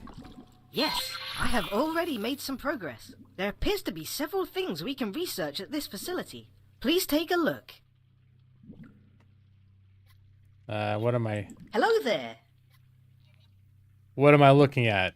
Access research menu.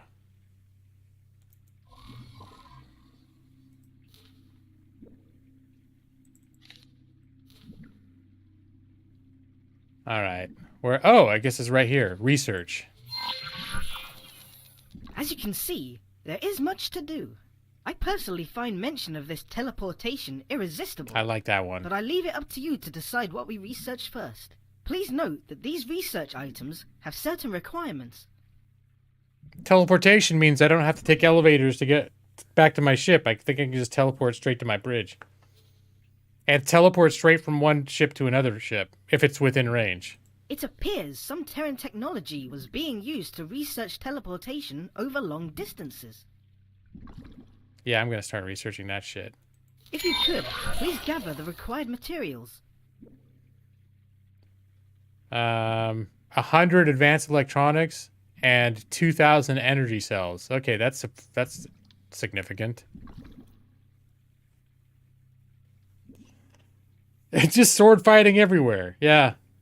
Ran into a particularly rude person, and at first, I thought it was a cock. Turns out, he was just a dick. Yeah, I mean, cocks can be dicks for sure. But not all dicks are cocks. I think isn't that the wouldn't be the proper way of saying it? Not all dicks are cocks, but all cocks. Or wait, would all cocks be dicks? Or is it some dicks are cocks and some cocks are dicks, but not all dicks are cocks? I've gone cross-eyed just thinking about it. It's too warm in here for me to talk about cocks so much. Getting very overheated discussing it. You can see why I'm sweating.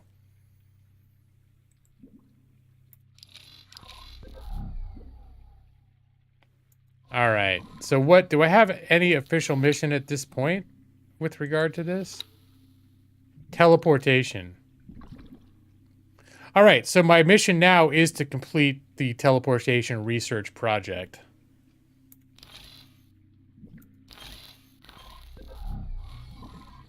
I went cross-eyed thinking about the cock. That's true. I know, I got problems. I got problems with the cock.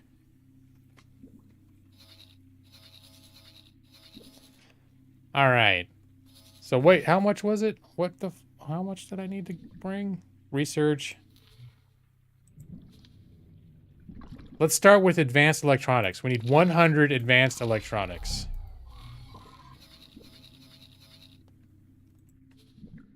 Advanced electronics. All right, they're selling 108 there.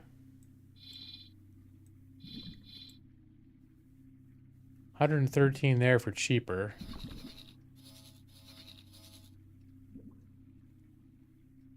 Oh, 100 was 108 at the other one? 100, okay, so 130, 1274, it's a little bit cheaper there. 1274.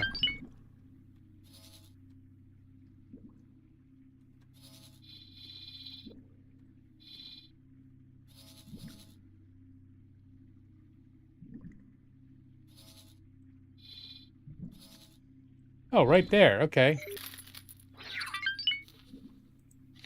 All right, let's get rid of the trade thing.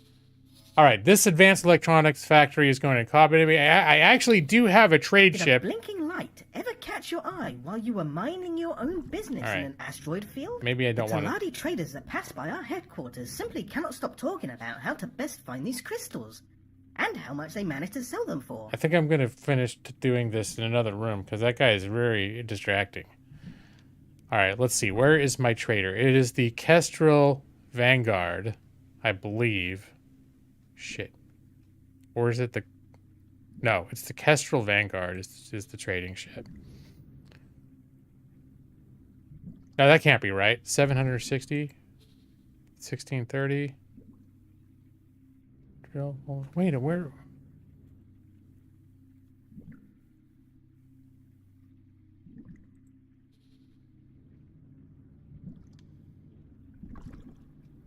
No, that's a scout ship.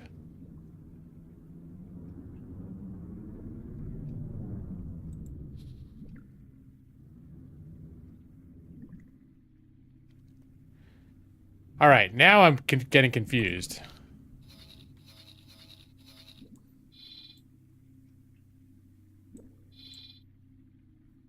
Magnetar, mineral. Vulture? Was this it? Oh, yeah, it's the Vulture. Why is it the Vulture in a fleet? I didn't realize I had the Vulture in a fleet. I think that's what threw me off. All right, Vulture.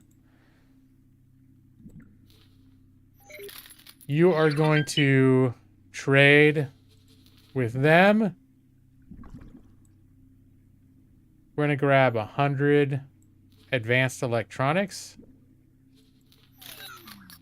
And afterwards, you are going to bring those to this station. Transfer wares.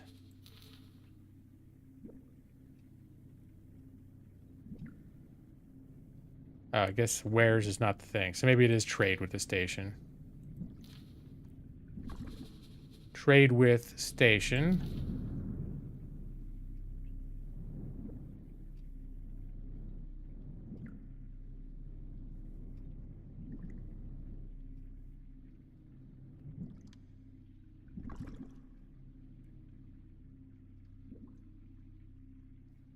Okay, it's not acknowledging that I'm going to have... All right, we'll just let it do that thing first.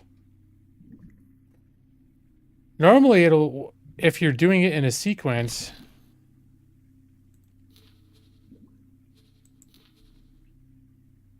Orders... Execute trade...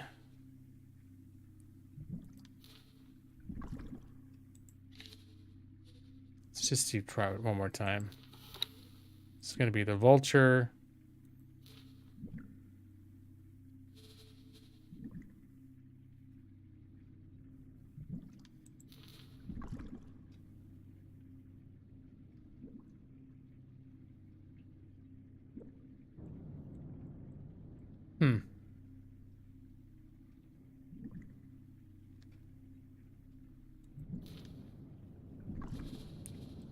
Wouldn't be trade with build storage, would it? All right. I'm not exactly sure how. I know when I'm doing just regular trades, not with my own station, that if I buy from one station, I can then order it before it's even purchased it to sell whatever it's bought at another station.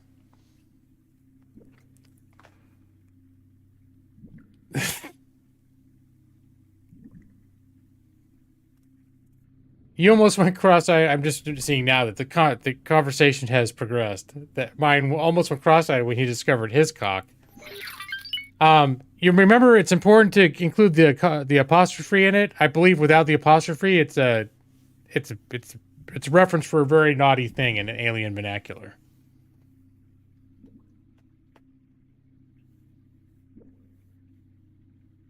Frightening aliens you never want to see an uninvited cock. Or in a dark room, always sneaking behind you. That's right. You guys know. I can see.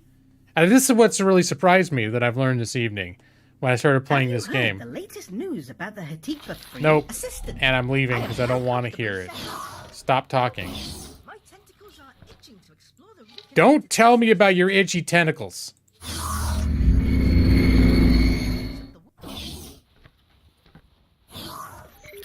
It just occurred to me that I'm going to need to hire a crew for that dumb ship.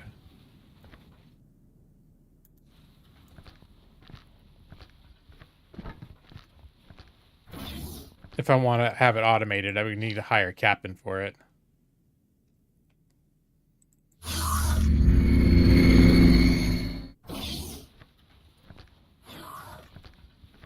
Oh yeah, the itchy cock are the worst. When the cock is aggravated, it tends to make life a lot harder. That's all I can say. There's nothing worse than an irritated cock.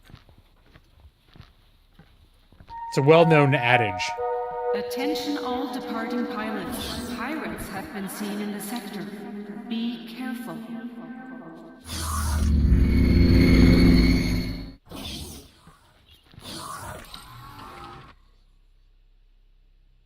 All right. So I think we're going to take this to a shipyard. Here, this has sort of become our default shipyard where we keep shit. Yeah, this is the right kind of... Yeah, it is. Okay. We are going to hire crew. Oh, do I already have crew? Well, never mind then. Hold on then. Pre-owned. Vulture. Information. Crew.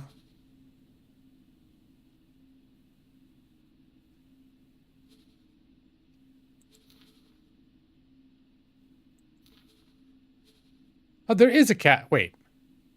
No.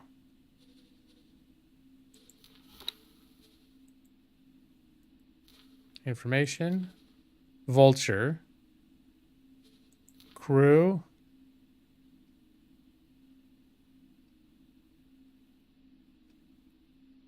$15 out of 17.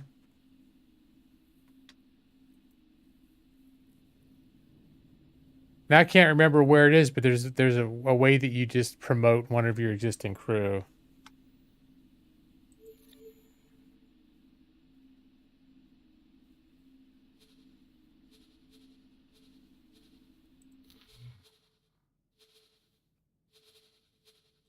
Personnel management. Workplace. I don't remember it being this complicated.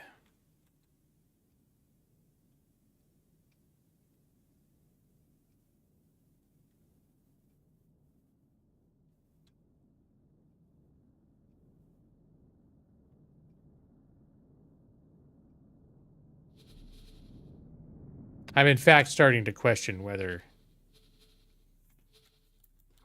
I correctly have interpreted.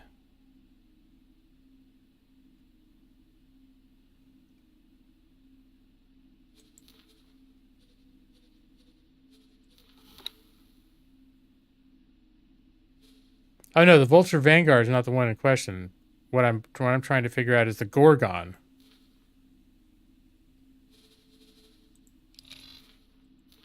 I don't think the Gorgon's got any crew. No, it doesn't. Okay.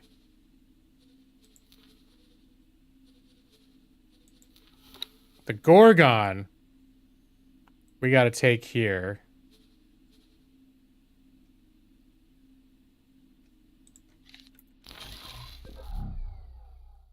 Oh, I can't do it automatically either. Okay, that's what it is. We're just going to set guidance then.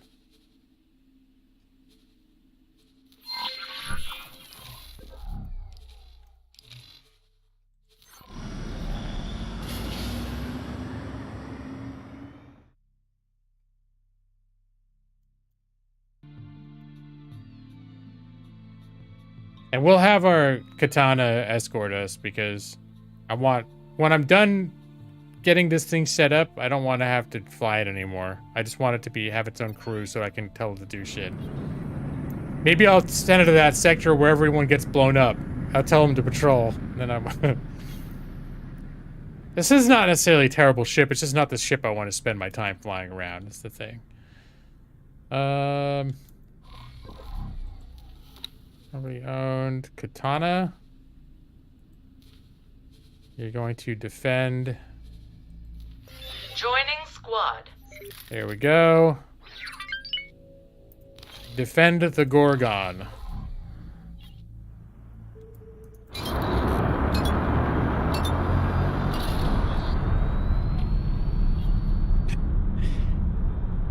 The crabs. Oh my gosh, Nick, I haven't even heard about the crabs, but based on your advanced knowledge of the cock, I can only imagine that this is true and correct lore.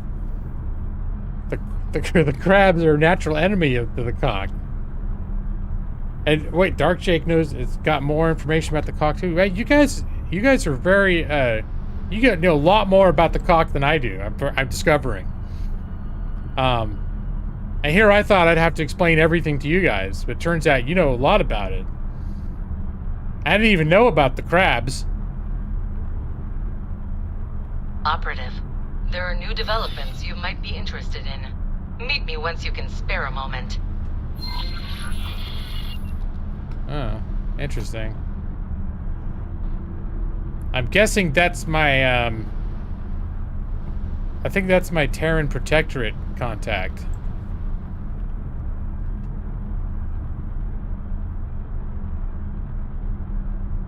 Alright, we're coming in at this thing from an awkward angle.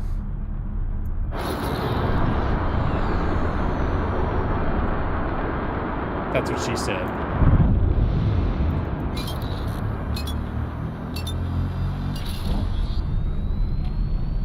You could always count on the G-Lot chat to beat a joke in the ground without mercy. Yeah, well, you know. I mean, look at the... Consider the game that I'm playing. Entering system. You gotta... They've got to find their joy somewhere, don't they, Brad? And if I'm playing a game that's otherwise probably about as fun to watch as paint drying, but then I mentioned the fact that one of the major enemy factions' name is the Cock, I'm not going to hold it against anyone if they run with that.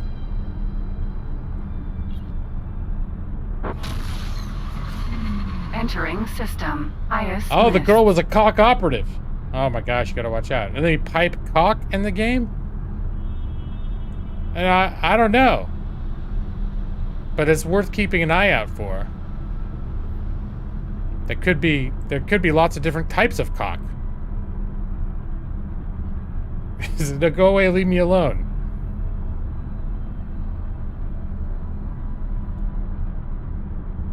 You gotta find some way, though. The main thing is... Autopilot. You gotta find some way to beat the Cock. Right, that's one of the main strategies. I, in fact, have a quest for it. I've gotta beat... Let me see.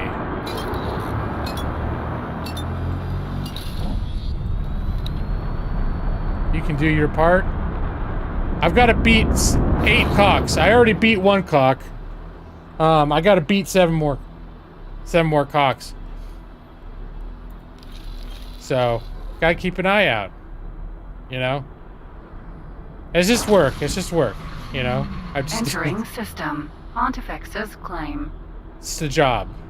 It's nothing. I don't let it get. I don't want to be personal. Entering system. Holy vision.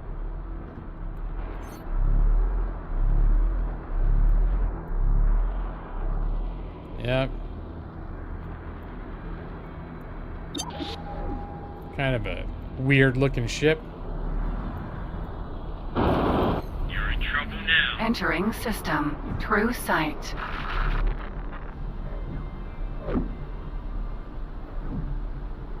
Oh my gosh, look, Adelie has discovered the commander of the cock.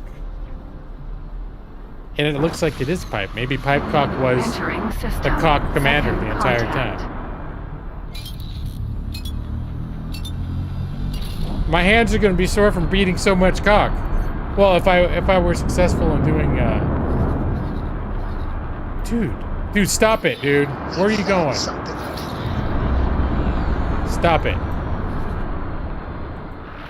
Xenon spotted. No.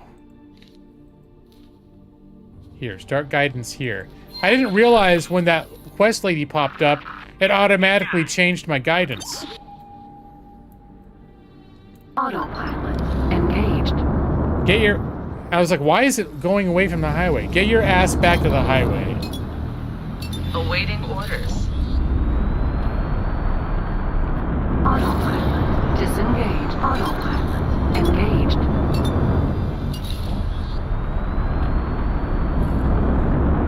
Alright. Just keep following me, Katana. Autopilot disengaged. Autopilot engaged.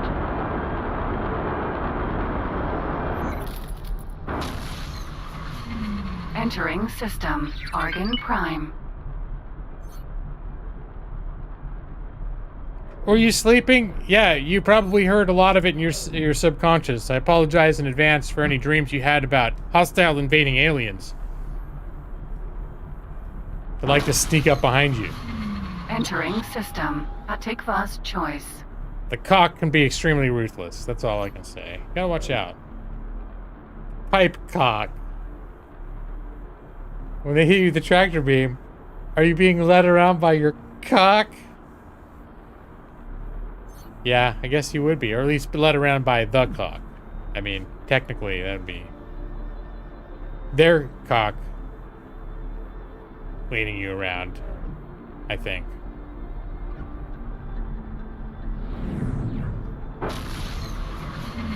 Entering system. Silent witness. I wonder how much fun Brad's having right now with his extended, the extreme lengths to which we've run with the cock joke.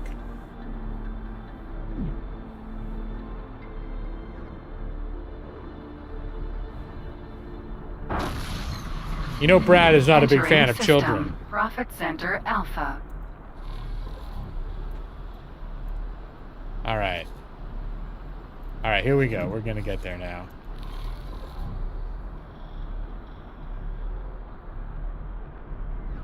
Basically just ignoring. But not ignoring enough that when I say your name, you're paying enough attention so that when I say your name, you respond. So, we haven't driven you completely away.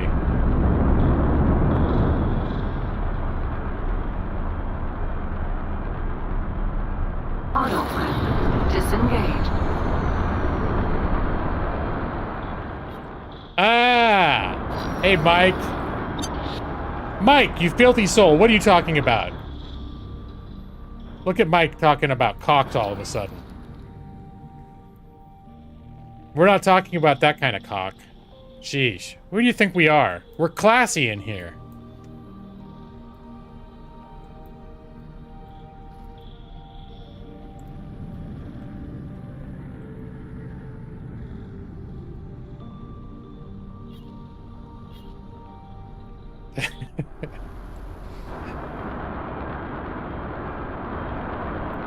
You met one of the very professional. He was a clean-shaven... Oh, okay. I see where you're going with that, Dark Jake. I don't know what I'm delivering. I don't ask questions. Successfully docked. That's what they say about the cock. We are pleased to welcome you aboard. You don't want to dock with the cock. That's all I'm saying. You know, I guess unless you're into that sort of thing. All right, so let's clear things up with the with our escort, so that it is. Remove the assignment, and you, Katana, can also dock at this station.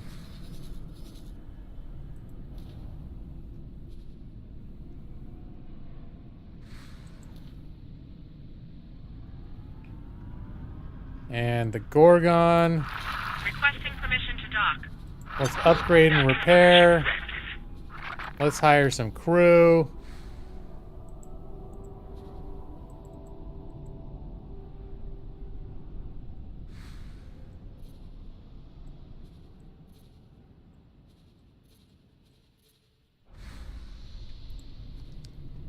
Let's see. Let's get 6 of those guys. There we go. About good. See any other shit I should be buying for this? Nah, they look all good. All good. Shield generators, reasonably good. Travel engines. Oh, but they're expensive travel engines. Okay, this ship's actually not bad. Okay. So we are going to hire crew.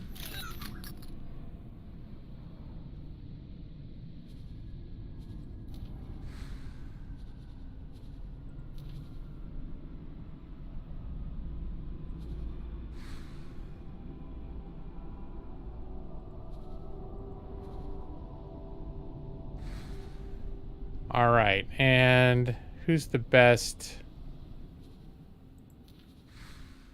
Engineering. Is any one of these, are any one of these people good at piloting?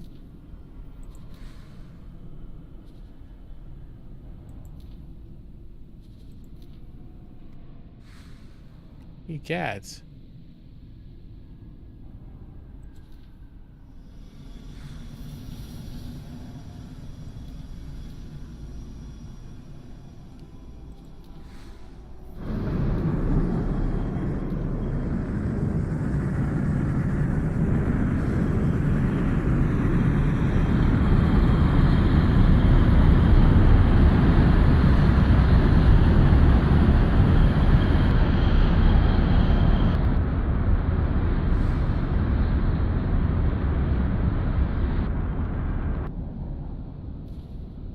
Promote to captain. All right, you're a shitty pilot, but you're the best we've got. So, congratulations. Congratulations on your promotion. You are now the captain. So that when I get out of this chair, there is some weird, scaly-looking motherfucker gonna come in and take my place. Good job. Carry on. Go back down to the wharf. You're a little concerned about how much I'm focused on all these cocks. Hey, look! And my other ship is parked right next to us. That was a happy coincidence. Unless it's just a ship that's the same model as mine, but it's like when you go in a parking lot and you walk up to someone else's car because it's the same make and model, and then you're all like, why won't this thing open? My key's not working. It's not like that's happened a lot, but I think that actually has happened to me before.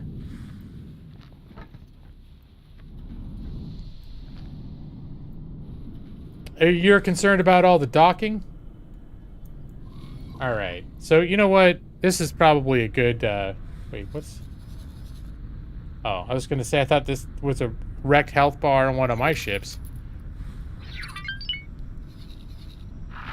Requesting permission to dock. Docking permission granted. I hope it's not a cock. All right, yeah, they're asking me to go all the way the fuck back to the Earth sectors.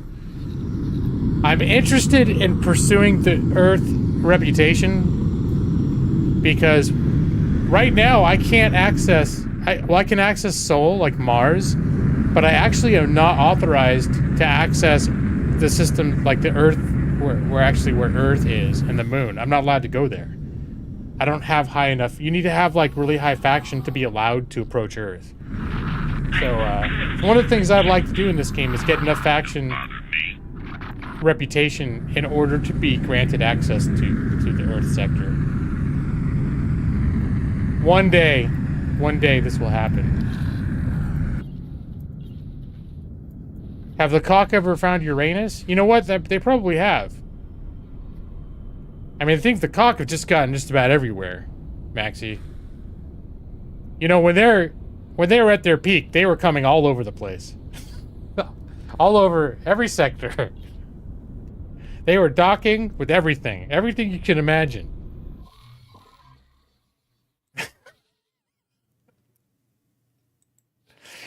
Okay. Alright. Enough of that.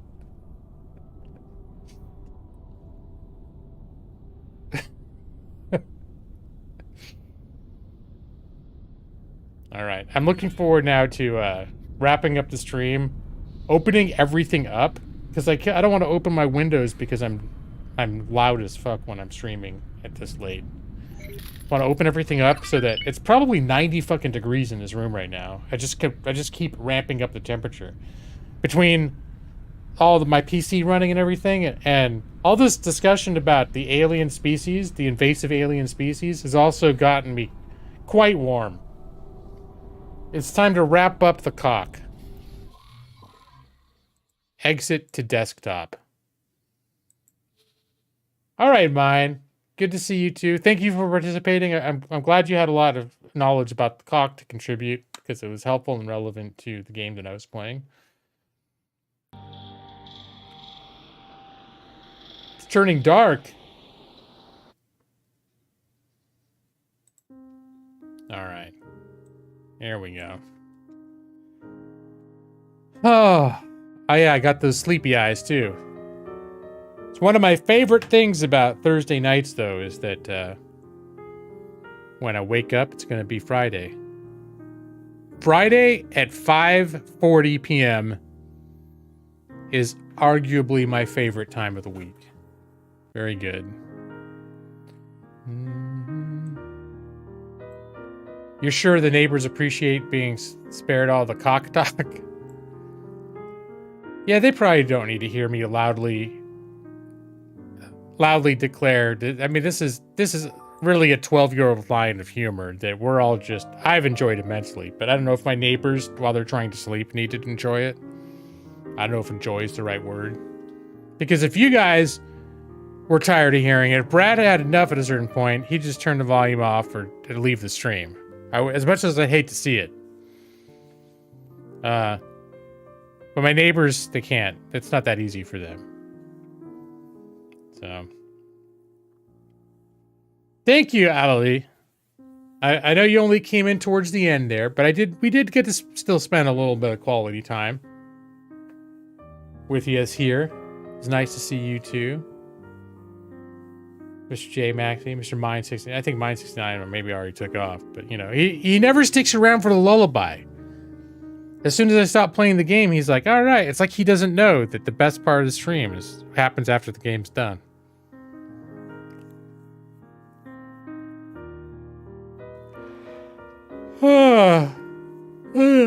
Tired. Yeah, tired. A little bit hungry. A little bit warm. A little bit uncomfortable. Which this all adds up to, and it's almost midnight. This all adds up to me not sticking around and having a long post-game destruction. I would say post-game destruction when I meant discussion. But I guess I got cock on the mind. You know, that's destructive.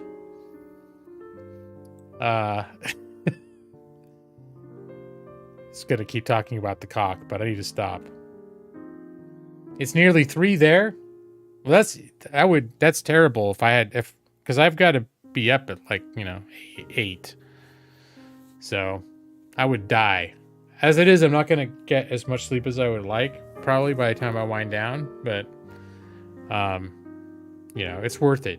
It's a worthy trade-off, being able to keep my Thursday night commitment while still having to work at a morning-ish time tomorrow. Oh, I got plenty of food right here. I don't need to order from a cock restaurant. It's like they say, why buy the milk when you got the cow at home, right? Isn't that something about that? Is that a saying? About not having to go out and get your cock somewhere else? All right, guys. I am really tired, so I'm just gonna do this. It's gonna be like ripping off a Band-Aid, turning the lights off, cue lullaby. Go to sleep and good night. Your eyes are getting so heavy. Go to sleep now. Nixie, EV23, Jeff Harborough, J Maxi, Mike the Enigma, Ali Hernandez, Mine 69, if he's still there, I don't think so. Brad Pritchard, I don't know where he went, but I think he's still there. I'll be waiting for you in your dreams. Jeff Harborough, Ambertus. I think I covered just about everybody that might be here. I know Dark Jake, you still there? Good night, Dark Jake. He's waiting for you in your dreams, buddy. Me and a giant cock.